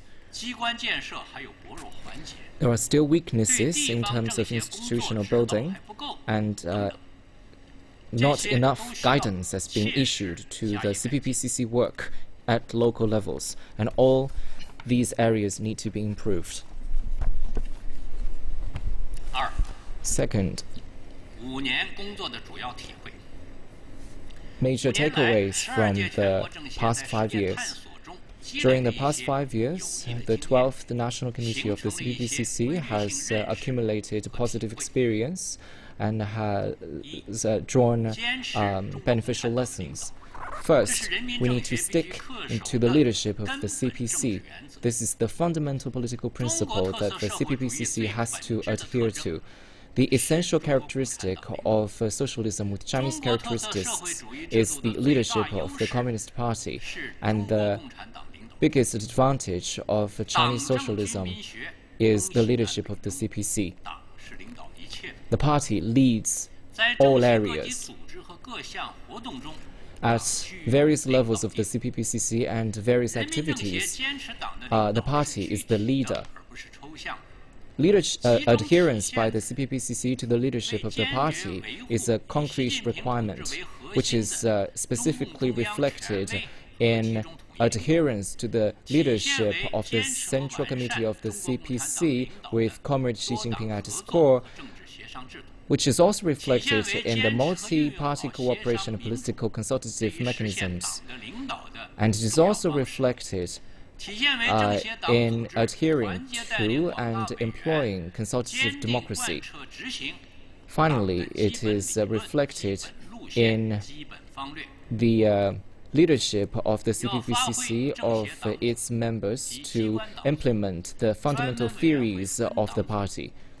We need to give full play to the CPPCC party branches, special committees, and form a coherent working mechanism so that the opinions of the party can be converted into decisions of the CPPCC through democratic processes, so that all important work can be conducted under the leadership of the party, And all major arrangements can be implemented after being reviewed by the party committee.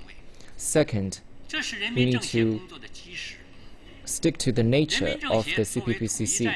This is the cornerstone of CPPCC work. CPPCC is a major institution featuring the United Frontline, Multi-Party Cooperation and Political Consultative Conference.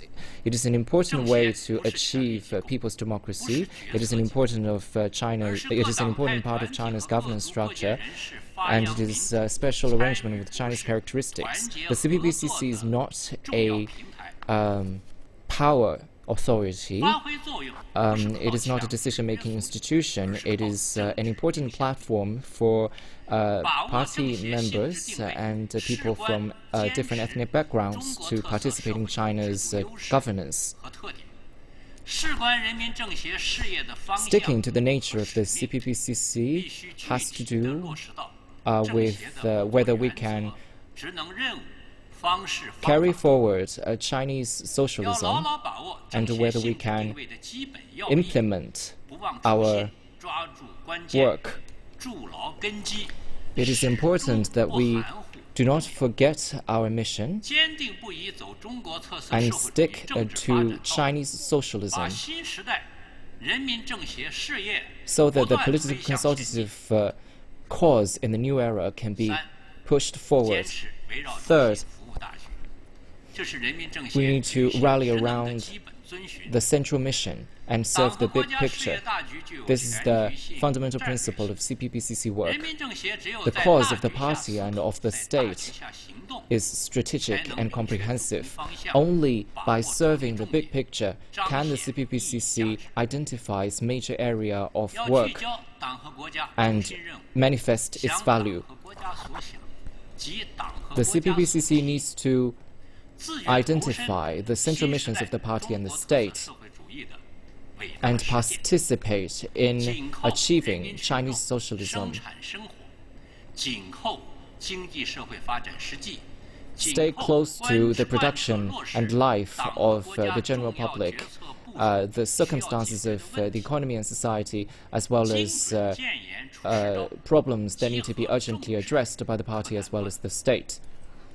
The CPPCC needs to be people-oriented and serve the interests of the people, and regard better meeting the needs for the general public to have a better life as the point of departure and the objective of its work. The CPPCC also needs to care more about people's livelihoods so that the general public can feel that the CPPCC is close to their lives. Fourth, stick to the two themes of solidarity and democracy. This is the fundamental requirement as well as the hallmark of the CPPCC. Solidarity for the CPPCC is the direction as well as the objective. Democracy is the objective as well as the means. Solidarity is power, and only through democracy can we unleash vitality. We need to hold high the banner of patriotism and socialism. We need to integrate consensus and diversity. While we seek common ground, we should also respect diversity. And while we tolerate diversity, we should also seek common ground in order to locate the common denominator. It is important that we do not forget our new friends and we do not forget our old friends and make new friends. And make friends with sincere people so that we can rally more people around the CPC. Public affairs should be discussed by the public. This is the fundamental principle of people's democracy, and it is also an important principle of consultative democracy in the socialist era.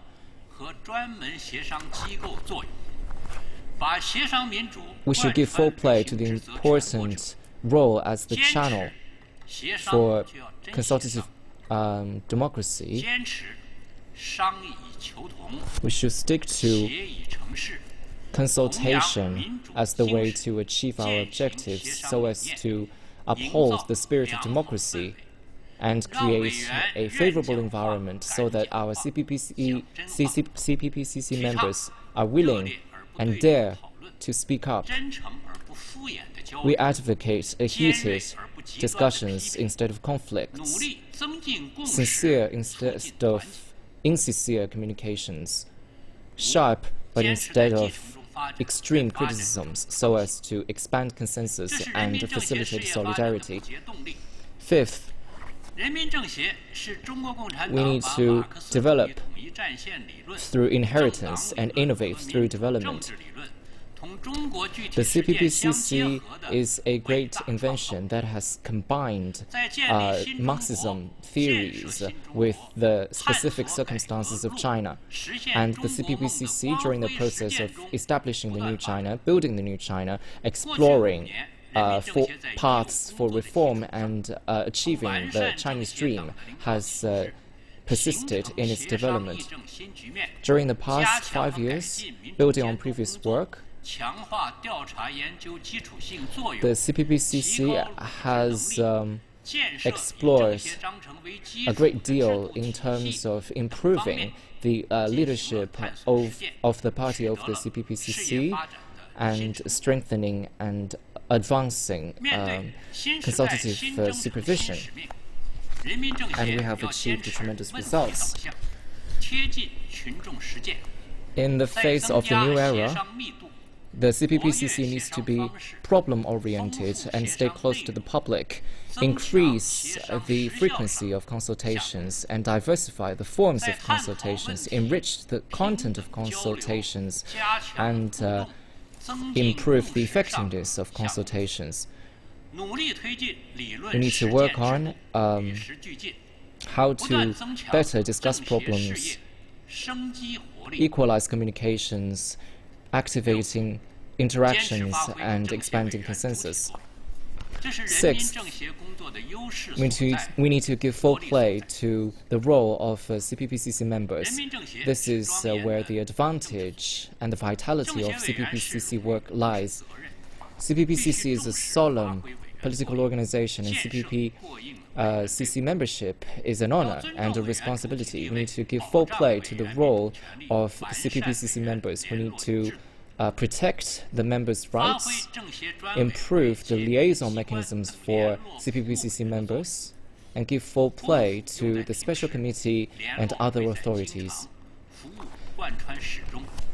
Liaisons need to be frequented, need to be increased in terms of its frequency, so that every member can feel a sense of belonging and a willingness to communicate with other members. It is important that we step up the building of the CPPCC membership in a comprehensive manner and reach consensus in terms of the directions and objectives that we are striving towards, so that all our recommendations, deliberations, and supervision can be targeted at the right spots. We reject nonchalance and negligence, restlessness, and extreme advocates that are deviating from the specific circumstances of our country. We reject all behaviors that are corrupt and that abuse power and influence to seek personal gain. Third, recommendations for future work. The 19th CPC National Congress has painted a picture for the building of a moderately prosperous society in all respects and garnering the victory for the new era Chinese socialism, and identified the direction forward. The CPPCC needs to observe the spirit of the 19th needs to observe the spirit of the 19th CPC National Congress and regard the Xi Jinping thought on Chinese socialism for the new era as the general guideline, and consider as the primary task the building of a moderately prosperous society in all respects and garnering the victory for Chinese socialism in the new era. The CPPCC needs to stick to new development philosophies, people-oriented development philosophies, the two themes of solidarity and democracy, earnestly implement functions featuring political consultation, consultative supervision, and participatory politics, so as to make new contributions to building a moderately prosperous society in all respects and building a modern country with socialist characteristics in the new era. First, we need to learn the Xi Jinping thought on socialism with Chinese characteristics for the new era. We need to conduct training for new CPPCC members so that they can better understand the Xi Jinping new thought and improve the level of their identification in terms of politics, ideology, and emotional attachments, so as to build a unified political groundwork for solidarity.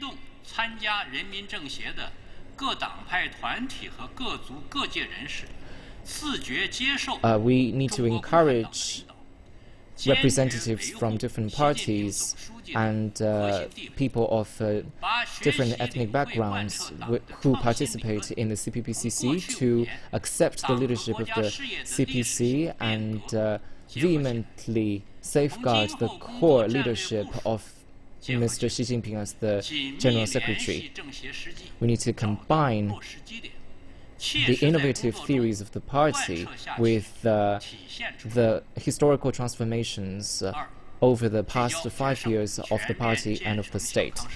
Second, we need to focus on building a moderately prosperous society in all respects and building a modern country in the socialist era in all respects.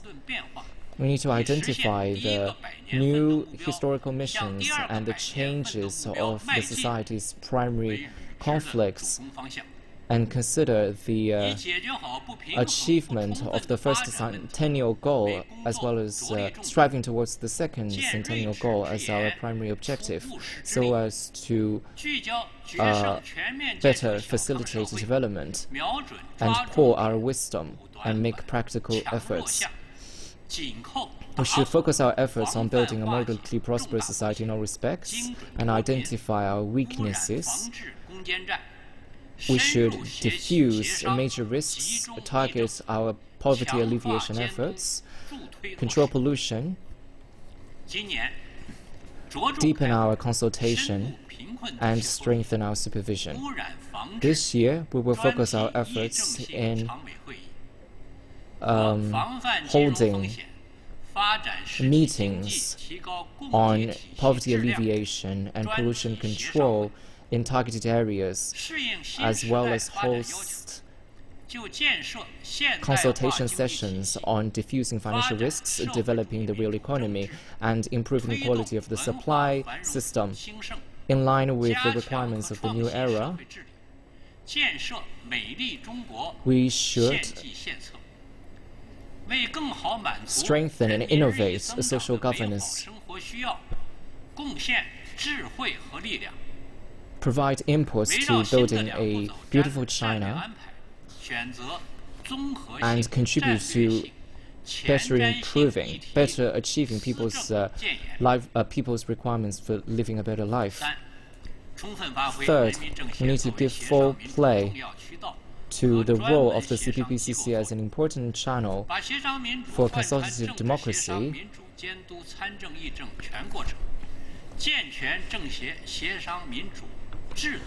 We need to optimize the consultative democracy mechanisms of the CPPCC so that the topics of the consultation and the forms of consultation can be matched.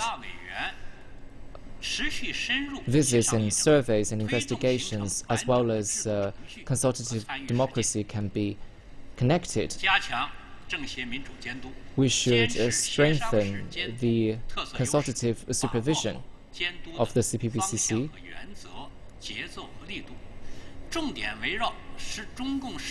and prioritize the implementation of the decisions of the 19th CPC National Congress and integrate consultation, supervision, participation, and cooperation so as to give a better role to the unique function of the CPPCC in consultative supervision.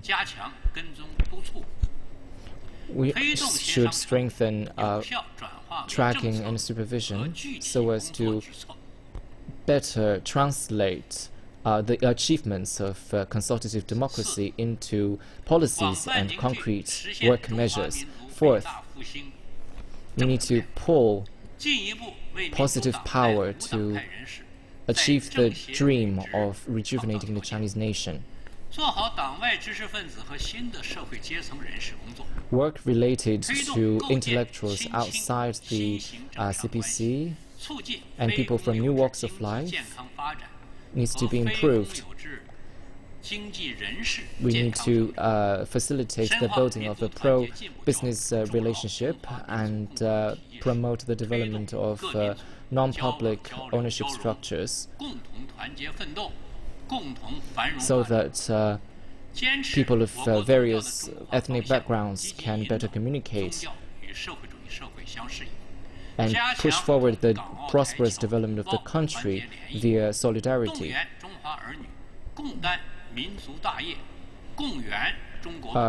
People of all backgrounds should shoulder the responsibility to achieve the Chinese dream together. We should promote friendly foreign exchanges and promote the development of the Belt and Road Initiative and contribute to the development of the humanity. Fifth, we need to improve the building of ourselves. We need to improve our ability to conduct investigations and surveys, our ability to liaise with the general public, our ability to cooperate, and our ability to fulfill our responsibilities. We should go deeper to the grassroots levels and prioritize the role of facts and statistics. We should improve our work in terms of proposals, visits, speeches at major conferences, solicitation of public opinions, publicity in the media, etc. We should stick to the leadership of the party of the CPPCC and improve the building of the special committees. We should investigate the CPPCC work at county levels and strengthen our guidance for local CPPCC organizations, taking the revision of the CPPCC Charter as an opportunity. We should strengthen our publicity. Dear CPPCC members, the Chinese socialism has entered a new era. We are extremely excited about the transformation of the Chinese nation from poverty to prosperity. And we're also very proud in our strive towards the two centennial goals. The CPPCC has an honorable mission and a very heavy responsibility. Let's rally around the leadership of the Central Committee of the CPC with Comrade Xi Jinping at its core, and let's be guided by the Marx-Leninism, Mao Zedong thought, Deng Xiaoping theory. 3 represents a theory, scientific outlook on development and the Xi Jinping thought on socialism with Chinese characteristics of the new era. And let's unite ourselves together and work together to build a moderately prosperous society in all respects and garner the victory for Chinese socialism in the new era and rejuvenate the great Chinese nation.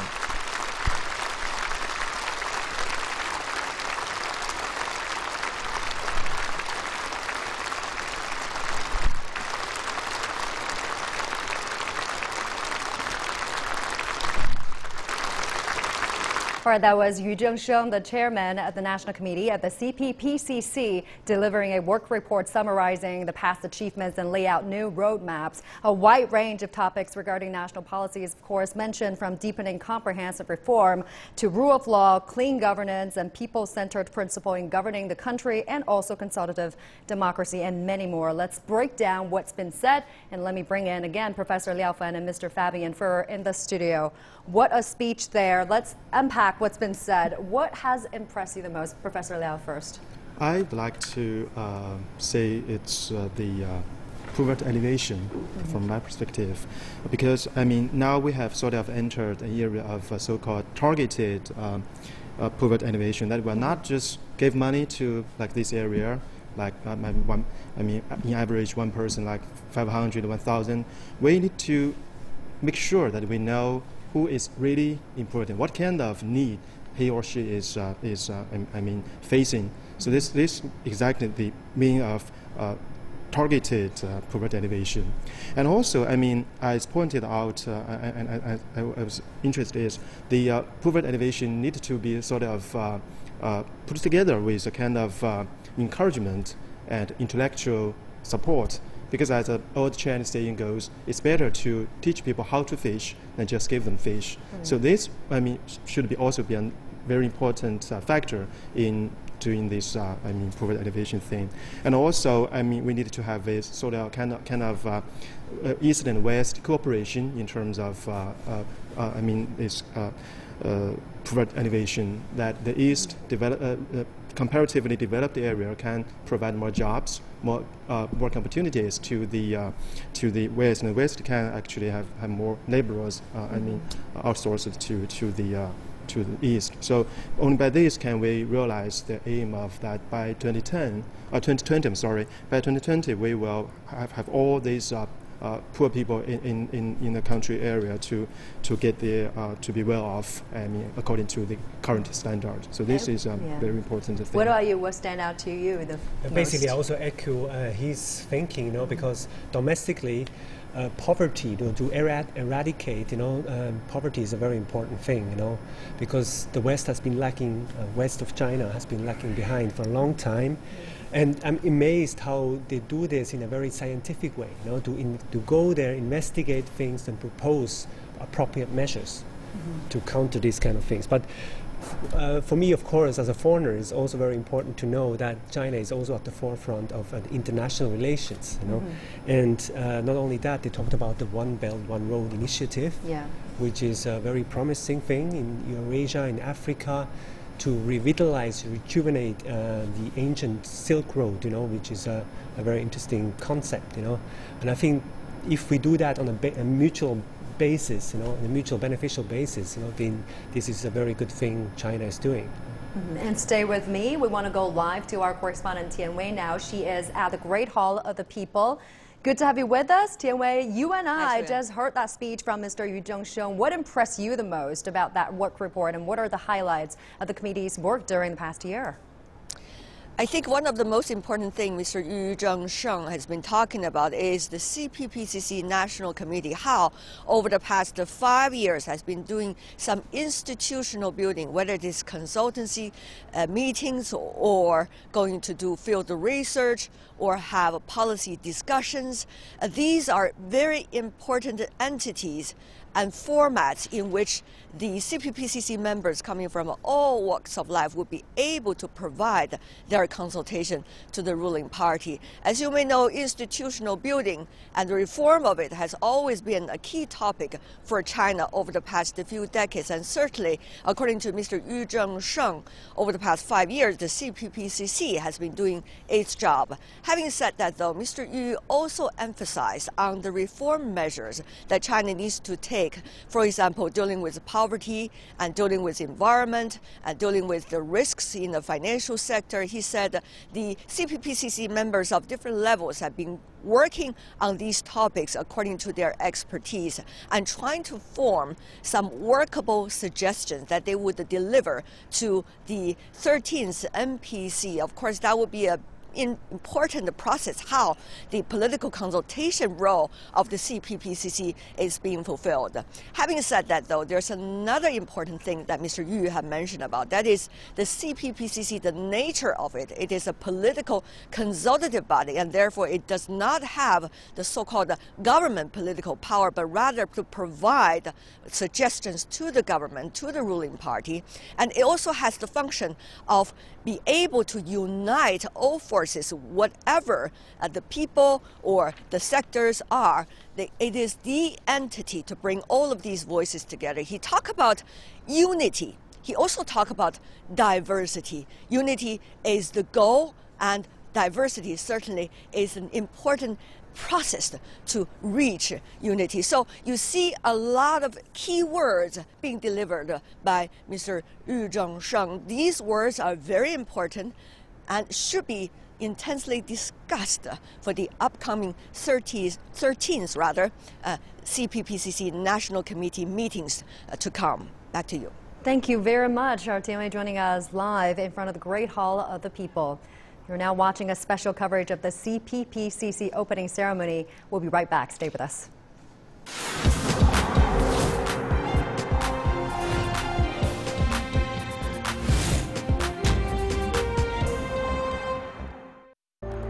Two sessions is an exciting time. China has a rich history, but with lofty goals for the future. As an African journalist covering the two sessions, I will share my insights into what the policies entail and how they will affect my continent and the rest of the world. 1.4 billion people heading in the same direction. How will the policies of the coming days keep the country on track? Controlling financial risk is most critical. Broadening anti-corruption is most meaningful. President Xi Jinping's vision for 2035 and for 2050 is most enduring. A team of journalists from China and around the world looking at critically important issues that will help define the 21st century.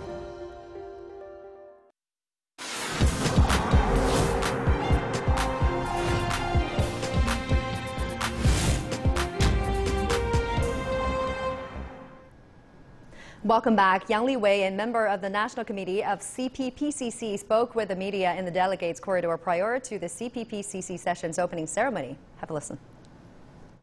那么大家都知道，随着去年在19大之前，那么我们的 Before the 实验 19th 室任务圆满结 CPPC 束， National 那么 Congress, 我们的工 our 程呢 experiments 全 at the 面的 space 转入了 were completed. Now we transition to the building of the space station, and this marked a new era for the building of the space station for China.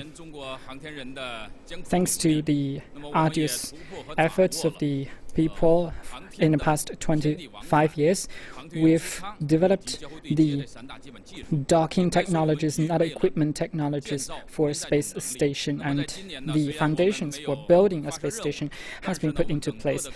Even though we don't have launching activities this year, our tasks remained very critical for the space station, and the key equipment will be further developed, and other equipment will be researched and developed and produced later in the year. And we are also developing a new type of launching rockets. So we still face formidable tasks in the space exploration. Manned space exploration and technology are very critical, and new changes are being witnessed. So this year we will be selecting the third batch of astronauts, which is different from the past 2 years. First, the numbers of astronauts will be different from previous years. In the past, our mission lasts 1, 2, or 3 years, but this year, in the building of the space station and also the operation of the space station, we will have 2 launches. So this year, the selection will increase the numbers of astronauts. Secondly, the type of astronauts included in the selection process will be changed. We used to mainly focus on the drivers and operators of the spacecraft, but this time around, we will also select engineers who will contribute to the building, operation, and maintenance of the space station. So that's why we will have space engineers. We will also select rocket experts, because this is a national level project, and we will also recruit relevant specialists and experts. The scope of our selection is also different this time around. We know that we used to only have pilots from the military and the Air Force, but this time around we will also select professionals from all segments of the society, for instance, research institutions and universities. Of course, we do not only select male astronauts, but also female astronauts. So this is a new era for more hard work, and here I hope that more people who are committed and interested in space exploration can join our mission and contribute to the building of a stronger space power, and that can live up to the expectations of the people. Now, you might wonder how exactly multi-party cooperation works under this system. Now, CGTN's reporter Zhou Yun explains. We all know that China's political system is not a Western-style multi-party system, but it does involve a number of political parties and consultations into its policy-making under the leadership of Communist Party of China. And the CPPCC serves as a key vehicle to facilitate this mechanism. Altogether, there are 8 major non-communist political parties, and let's take a closer look at one of them. The Jiusan Society is composed mainly of senior and mid-level intellectuals from sectors such as science, technology, higher education, culture, and medicine. Formed in 1945, the society aims to carry on the traditions of science and democracy. It has traditionally served as sort of think tank for the government, providing important references to science-related policies, as well as advising on major issues, such as how to deepen economic reform and drive innovation. Just like the Jiusan Society, the other 7 non-communist parties are all committed partners of CPC. They play an important role in drawing up state policies, enacting laws and regulations, and they are all playing their part in the move towards advancement and greater prosperity in China. Now, a political advisor sat down with CGTN senior correspondent Tian Wei ahead of the 2 sessions. Xu Niansha also is the chairman of China's Poly Group. She shared his thoughts on how this organization is taking the lead in cutting ties with the past and transforming its business practices to grow with China's economy. For the state-owned company, we have to obey the state, the order, and the plan. Give you an example, we quit from the core of the business. So we transfer a company who owned 27 billion Chinese yuan assets. We transfer the assets to another company freely. Oh my God, so you just quit? Yes. 27 billion RMB yes. going to a totally different company. Sure. It hurts. Of course, it's pain. It's painful, but it is our responsibility. So we should do that. This year, Mr. Xu, marks 40 years of reform opening up in China. What are some of the most important parts of the experiences and takeaways we should have about reforms and opening up over the past 40 years that would help us to make progress for the future? What would you say? Well, without the Chinese Communist Party, or without Deng Xiaoping, without the Xi Jinping, like the kind of the leader of our party, we cannot imagine the open policy. We cannot imagine the modernizations. So we can overcome so many the barriers and the difficulties, the situations. So I think it's the first. The second one, liberalize the production force. So you can compare the China with the other developing countries. Chinese are always very hardworking. Yes, very hardworking. They have a lot of dreams too. Too many dreams. Very nice dreams. So even our staff, the employee in the poly, the China dream and the poly dream and the personal dream. Well, Poly Group is a Fortune 500 company. Catch the full interview on World Insight with Tian Wei at 20:15 Beijing time or 15:50 GMT during the two sessions right here on CGTN. Meantime, the CPPCC membership represents a wide array of backgrounds and experiences.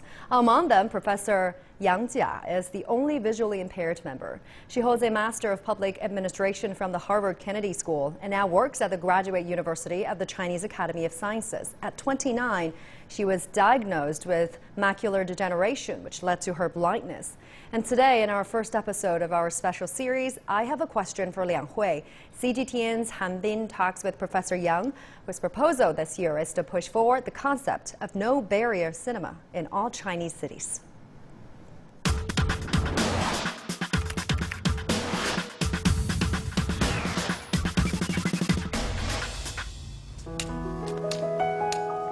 我们就像普通人一样，可以有自己的生活。通过志愿者们的讲述，对这个电影清晰的了解。But compared with the facilities for those sighted people, really lack something.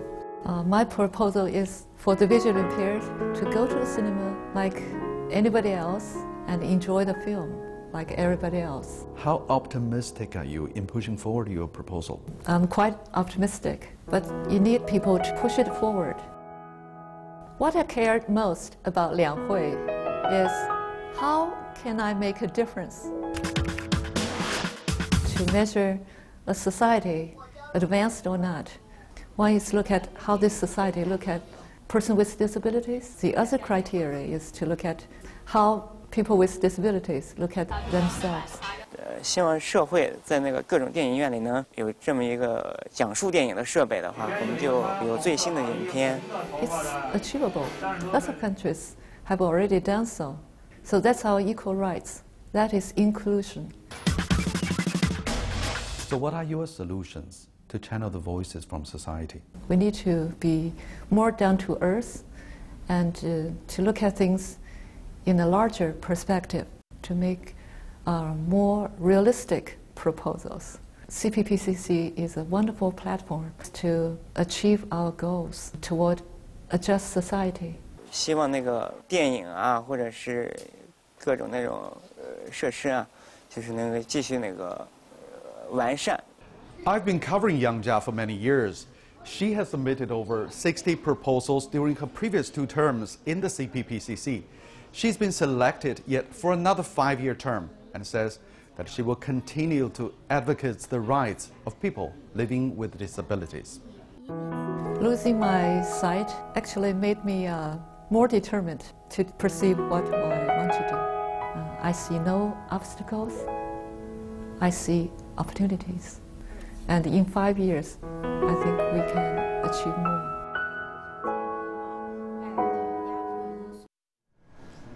And every year, ministers and heads of government organs receive proposals from CPPCC members, discuss the issues, and then provide feedback over a year. During last year's session, over 4,000 proposals were registered. 99% received a response, and 84% were approved. 90% of the proposals are handled by the State Council and its subordinate departments. For example, the Environmental Protection Ministry oversaw 314 proposals in 2017 and achieved a 100% satisfaction rate from the CPPCC members. And these proposals contain fundamental issues, including the implementation of the 13th Five-Year Plan, poverty alleviation, and the rule of law. They also cover daily issues like the management of shared bikes in big cities, cyber crimes, and air pollution. We're now heading to another short break. Don't go away. We'll be right back.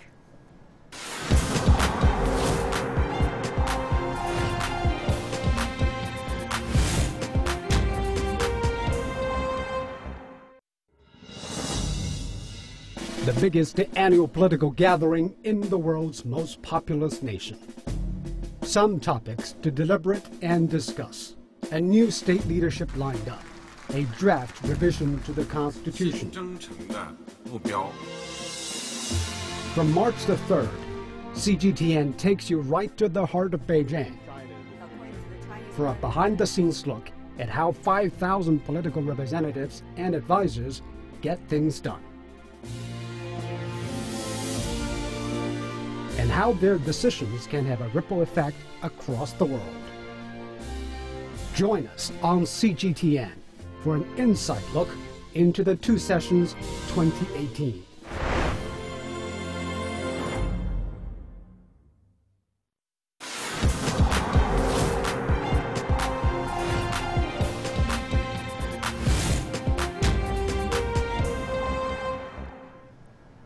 Welcome back. We want to go live now to our reporter, Wu Guoxiu. She is now at the Minister Corridor. Good to see you there. Tell us more about what's going to happen at the Minister's Corridor. Julian, again, it's a corridor. It's not the delegates' corridor just now, it's the ministers' corridor. Every year during the two sessions, this area is one of the most popular places for media. And you can see it's also very popular today. Many reporters are already waiting for ministers to come. And 18 microphones have already been waiting for them there on the stand.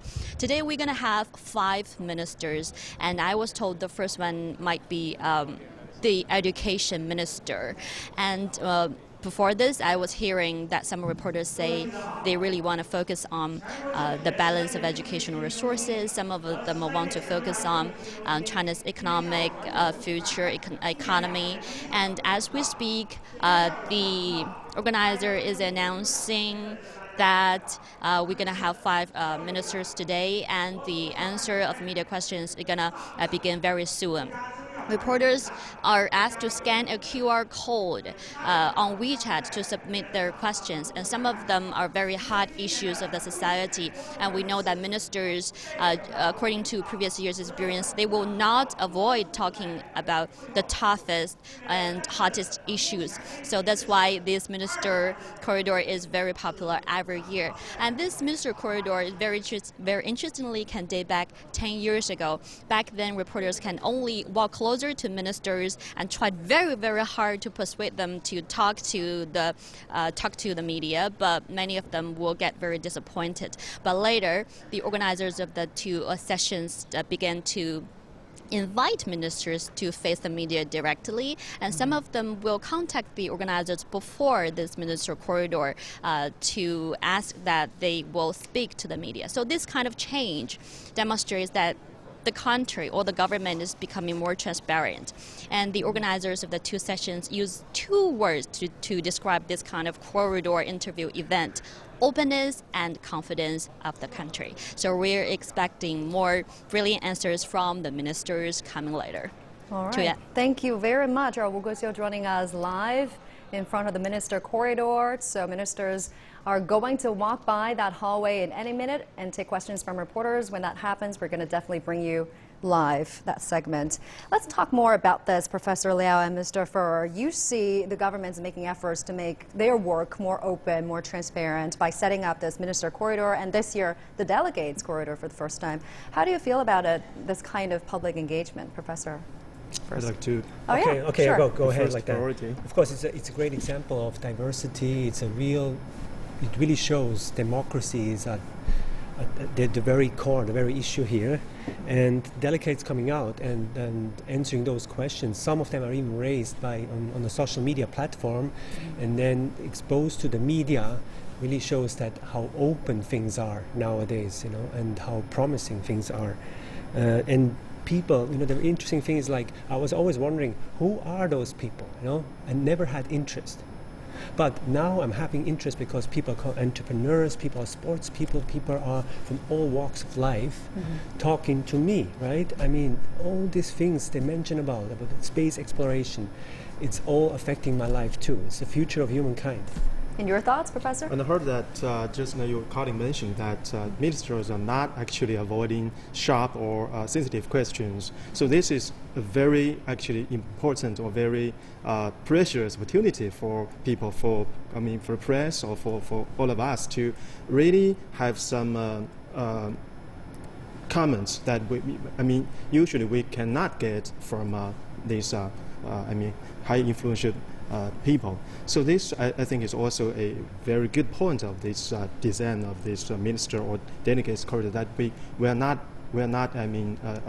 avoiding those sharp questions. We really want to have some kind of interaction with people that we are serving. So this is a very important point. Yeah, and earlier you mentioned you want to talk about the reform and innovation on this front, because this is a very important year for China. It is the 40th anniversary since China first began the whole process. Yeah. Actually, I noticed that actually the word reform has been a key word in this one of the keywords of this year's report, because this is the first year that we have entered the new year of our the whole country's development. We have new thought. We have new leaders. We will have new leaders, and we have new need, and we are also facing new problems. So this all calls for some kind of innovation in our mindset, innovation in the mechanism, innovation in our, the institutional structure to really, to tackle these kind of problems. And also, as you have mentioned, this year is actually the 40th anniversary of our reform and opening up policy being established. So actually, we are now expecting more reform or deepening reform in the country. Actually, we are now one of the hardest debated, discussed issue is the reform plan of the party and state organs. This, I think, is also will be a very important issue. On the top agenda of the CPPC and also on the NPC, agenda 2 days later. So very many things to watch. Yeah, deepening comprehensive reform is one of the key words from Yu Zhengsheng's report. And you earlier mentioned that as a foreign observer, you find it fascinating that so many reforms are going on at the same time in the country. Talk to us more about that. It's amazing like that, how many things are at stake here.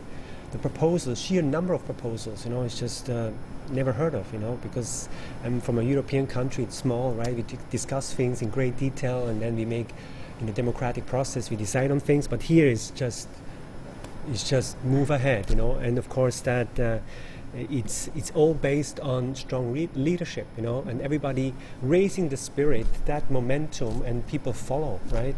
And of course believe in it, that those things can be implemented, because the implementation, the execution process is very important. Oh yeah. You want to see results, so it's just the beginning, right? It's a new era, it's a new reality. What are your thoughts on the implementation and execution of those goals? I think this is, very much, many things that worth of expecting. And also, I'd like to actually mention another point that I find very fascinating. That is, in today's China, the domestic issues and international issues have been so closely integrated. Intertwined, yes. Because of the ever-growing, the economic power, and because of our, strong support for globalization, and also because of the product of the idea of shared future for mankind. So today it's not, this is domestic thing, this is international thing. It's not so, a sharp contrast. What we are doing now here in China may have a wide influence upon the world. That's why, in the report of 19th Parties Congress, President Xi said that we need to sort of have an overall planning of the two general situations, that is domestic work and international work. So,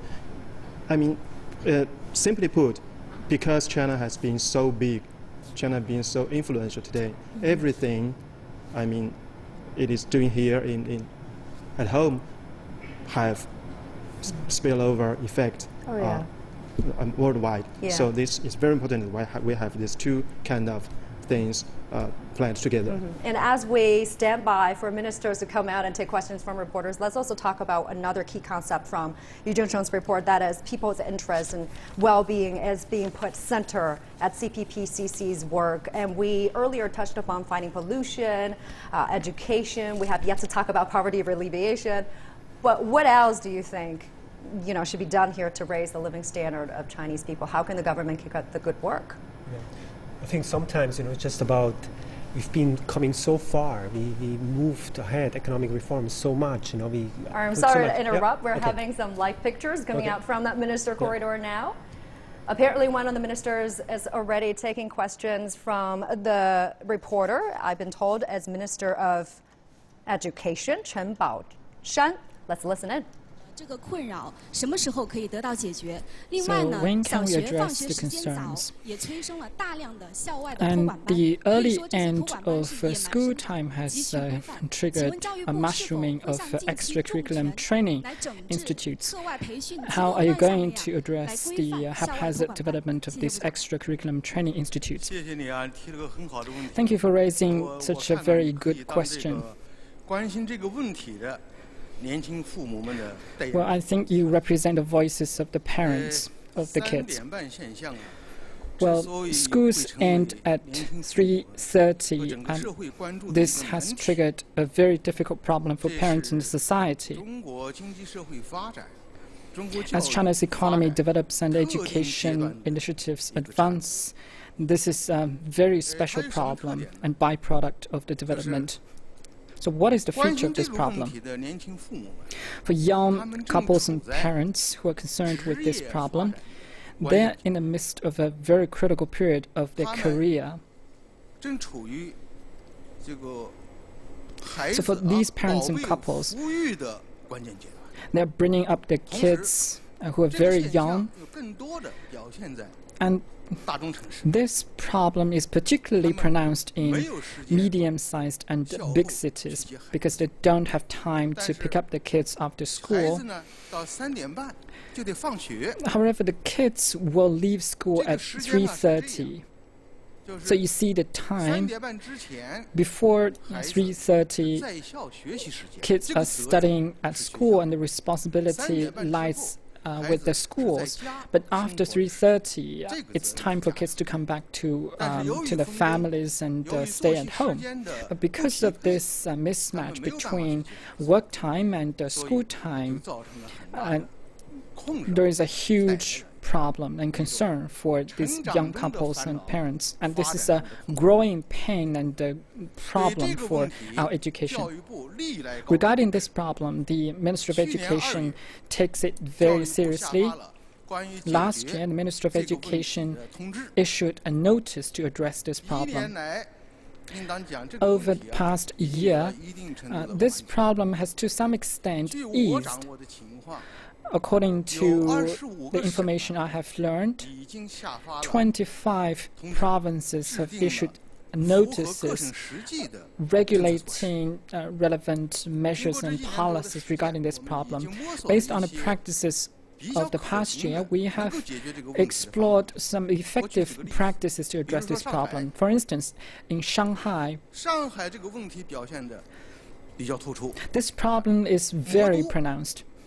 It's a huge metropolis where there is a huge number of young couples and parents. Shanghai municipality requires that school care should be made available to all kids from 3:30 to 5 p.m. And teachers who provide this kind of services will have entitlements and relevant compensations from schools. In Shanghai and Beijing, from 3:30 to 3 p.m. to 5 p.m., time should be made available for after-school services, which is especially designated for extracurricular activities. And for every student, they will have a grant of 700 to 900 yuan per year. And in Nanjing and other big cities, they are launching a flexible time schedule for school completion. So that means students can leave school depending on their flexible time arrangements, and the schools will provide relevant after-school care and services. In Guangxi province, they are leveraging community-based services and resources to provide after-school care and services. So you can see that there are different approaches and different strengths of the different approaches. And I hope that each locality can follow their own path based on their own circumstances. Going forward, what we're going to do is to take stock of the experiences and best practices and replicate these practices across the country. Second, we will also formulate relevant policies regarding the 3:30 p.m. problem. There are a lot of policy obstacles. When school ends at 3:30, teachers will dedicate their times to marking homework and improving themselves. So from 3:30 to 5 p.m., the burden for teachers will be increased. So how to increase that, how to address that problem, and how to distribute the burden of work and address the employment issues, and these are all important topics for us to address going forward. In this process, some new problems may crop up. We have to follow closely the new developments in the education sector. For instance, some people suggest that schools shouldn't have monopoly over this issue. They have to channel social and private resources into addressing this problem. So we need more thinking and reflections. Given the problems, we have to clean up the issues and address the problems. As you mentioned just now, we have a haphazard development and growth of those private tutoring institutions. I think we need policies and regulations to bring these issues and institutions under regulation. And the good suggestions and best practices of different provinces have to be implemented and put into practice. And through strenuous efforts, we can address this problem. And the young couples and parents regard the policy and efforts of the government as a very good reward to the society. Thank you.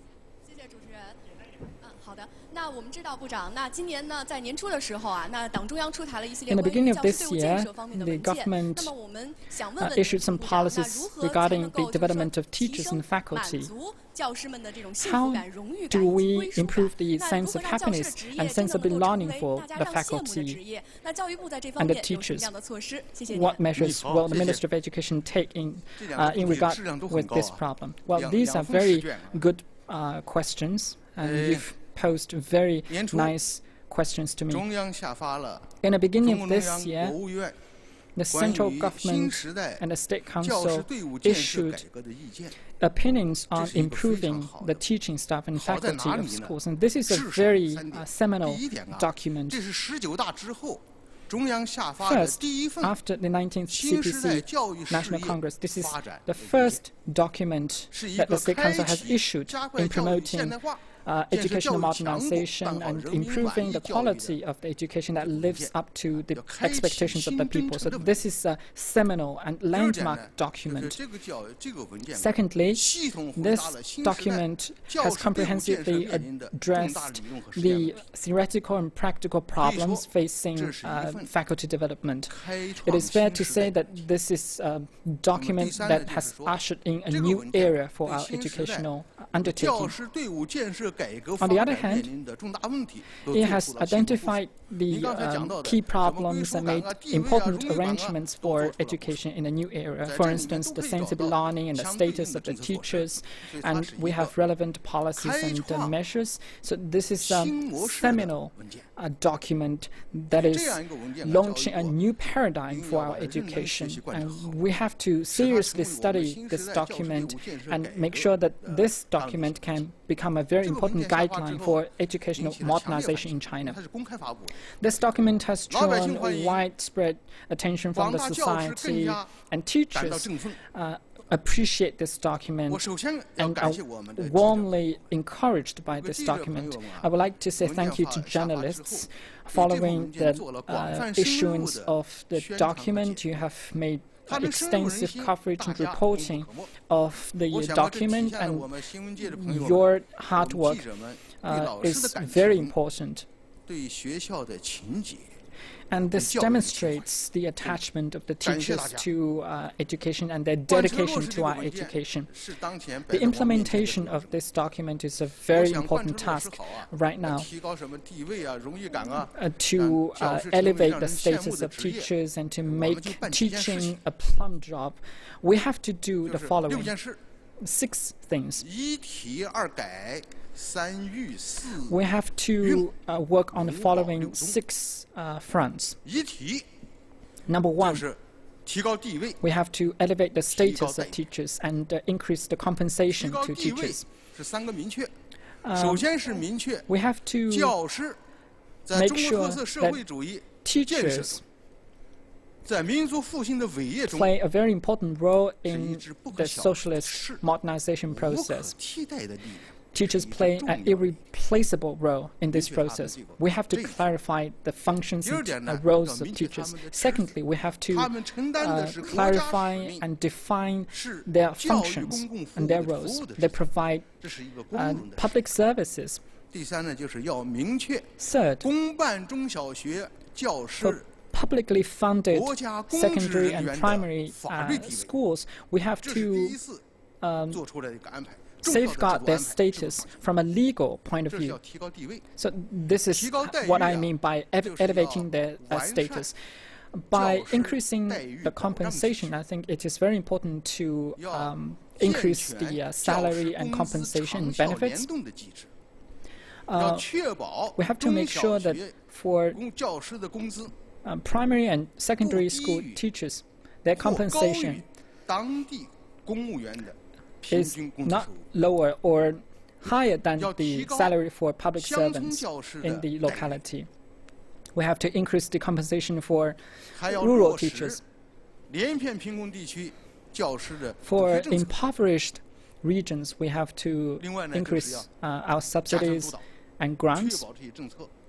We also have to make sure that the supervision is implemented to make sure that all these policies are followed through to produce effective results. Second, we have to revamp the staffing quota and mechanisms.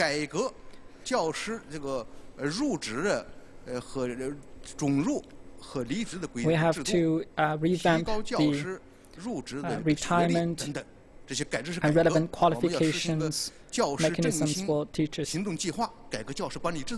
So we need to reform the relevant institutions and mechanisms. Third, it is important to foster a good teacher education system to improve the qualities of our future teachers. We need to foster and develop teachers who can meet the demands of the rejuvenation of the Chinese nation. Next, it is very important to give full play to the role of teachers who provide suggestions and guidance to our students and our country. So we have to make sure that the teachers have the best shot in realizing their potentials and values. So teacher development is very important in giving full play to their values. We have to give more quota to high-level teachers, and the staffing quota should be increased. So we need to revamp the systems to fully leverage the mechanisms to contribute to the realization of this goal. Fifth, we need to provide financial support in terms of hardware and also software as well. We have to safeguard the lawful rights and the interests of teachers. We have a lot of teachers working in private institutions and institutions jointly funded by Chinese and foreign capital, so we have to safeguard their rights and interests according to law. For teachers working in the impoverished regions, we need to provide housing so that they can rest assured with a very enabling environment to contribute to education in the rural area. So we have to protect their interests. Lastly, we need to foster an environment in which everyone respects the teaching profession. The teaching profession is a sacred profession. Every nation, every family, every individual who disrespects teachers should be punished. So we have to create an environment in which everyone respects teachers, and also an environment in which teachers themselves respect themselves. So these are the 6 suggestions I come up with regarding your problem. Thank you. That is Minister of Education Chen Baosheng there taking questions from reporters. Let's talk about education in China with our guests, Professor Liao and Mr. Furrer. Earlier, we actually talked a little bit about reform in education system. Mr. Furrer raised some brilliant proposals like promoting curiosity and critical thinking and fieldworks. I think those are terrific points. I couldn't agree with them more. But the Minister of Education actually mentioned another set of practical problems here in China that's faced by a lot of parents. First is the 3:30 p.m. problem. The school is off by 3:30, but underage students couldn't go home. They have to stay supervised, and a lot of parents are not off work yet. And that created a huge problem. You are a parent yourself. Do you encounter that kind of problem? My daughter is now the first year at primary school. We actually I mean it's not 3:30. It's like I guess it's 3:50 something. But still, we have this problem. I have to have my parents to take care of her.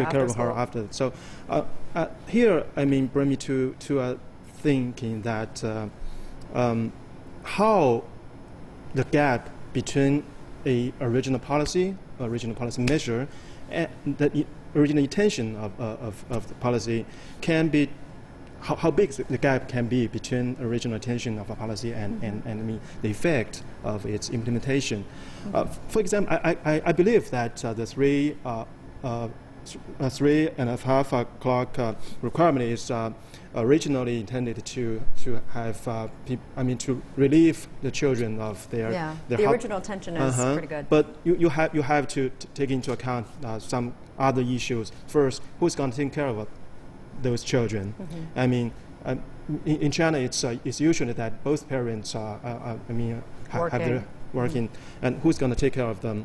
And second, as long as it's still a highly competitive environment, I mean, parents will tend to use these spared, like 1 or 2 hours, to send the children to other institutions, education institutions, to still do those kind of learning and education.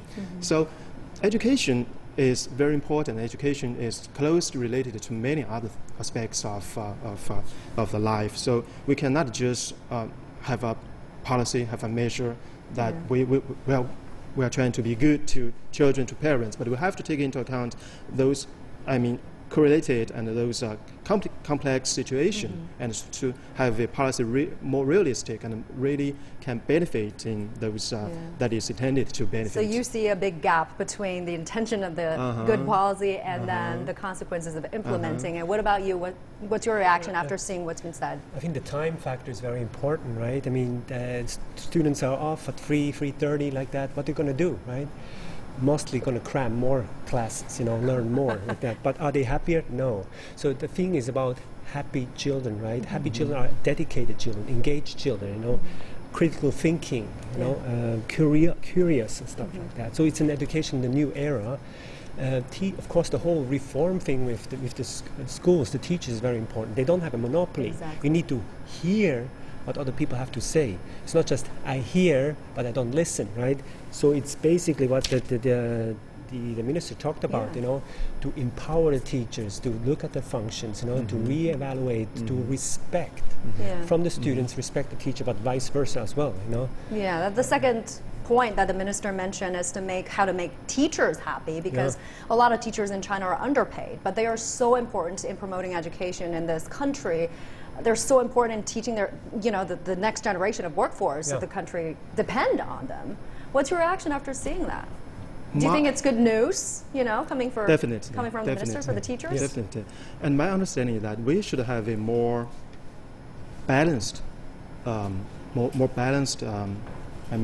image portrait for teachers. On the one hand, we need to raise their salary. We need to have them better paid, so that they can be more comfortable and can be more dedicated to their education. And on the other hand, I'm not quite for that kind of tune that portray teachers as sacrifice for everything, that they should, because they're teachers, they should have a higher standard in terms of their behavior, in terms of devotion. It's still a job. They have their normal needs, they have their normal feelings. So I don't think we should, raise this kind of judging standard too high. That could turn out to be a burden on many teachers. Okay. We have a couple more minutes to go. Final statements from both of you on what's happened today and that speech we've just heard. Mr. Furrer first. Oh, okay. Me first. 40 seconds. Okay. So it's basically, it's all about a more harmonious society, or ecological harmonious society, which makes people happier, the economy more open, inclusive, transparent, and that's also a good signal for the foreign business community to come here and engage and to stay, right? Because that kind of predictability makes you trust into the system, So just, of course, the sheer number of proposals, it's just raises a question that is it actually implementable, But I think China is just on its right track. Great. Professor? Well, as the very first CPPCC committee after the 19th Party Congress, and the very first one after we entered the new year, I really have much expectation for their agenda in the next 2 weeks. And I think we need to be more concerned about this balanced development for China, balanced development for the world, and also I'm quite interested in the discussions in the weekend for the CPPCC. That could be, say, a warm-up for the NPC meeting next week. Thank you very much for staying with us throughout the past couple of hours. Thank you for sharing your perspectives and analysis. Thank you. Thank you. Now, the 13th National People's Congress will hold a preliminary session on Sunday and will elect a presidium to conduct its upcoming session. The NPC will then hold a press conference on the agenda of the first plenary session of the 13th NPC, which opens on Monday. CGTN will bring viewers a closer look at China's political season, so stay tuned for that. And that's going to do it for this special coverage on the CPPCC opening ceremony. Thank you for staying with us. Bye for now.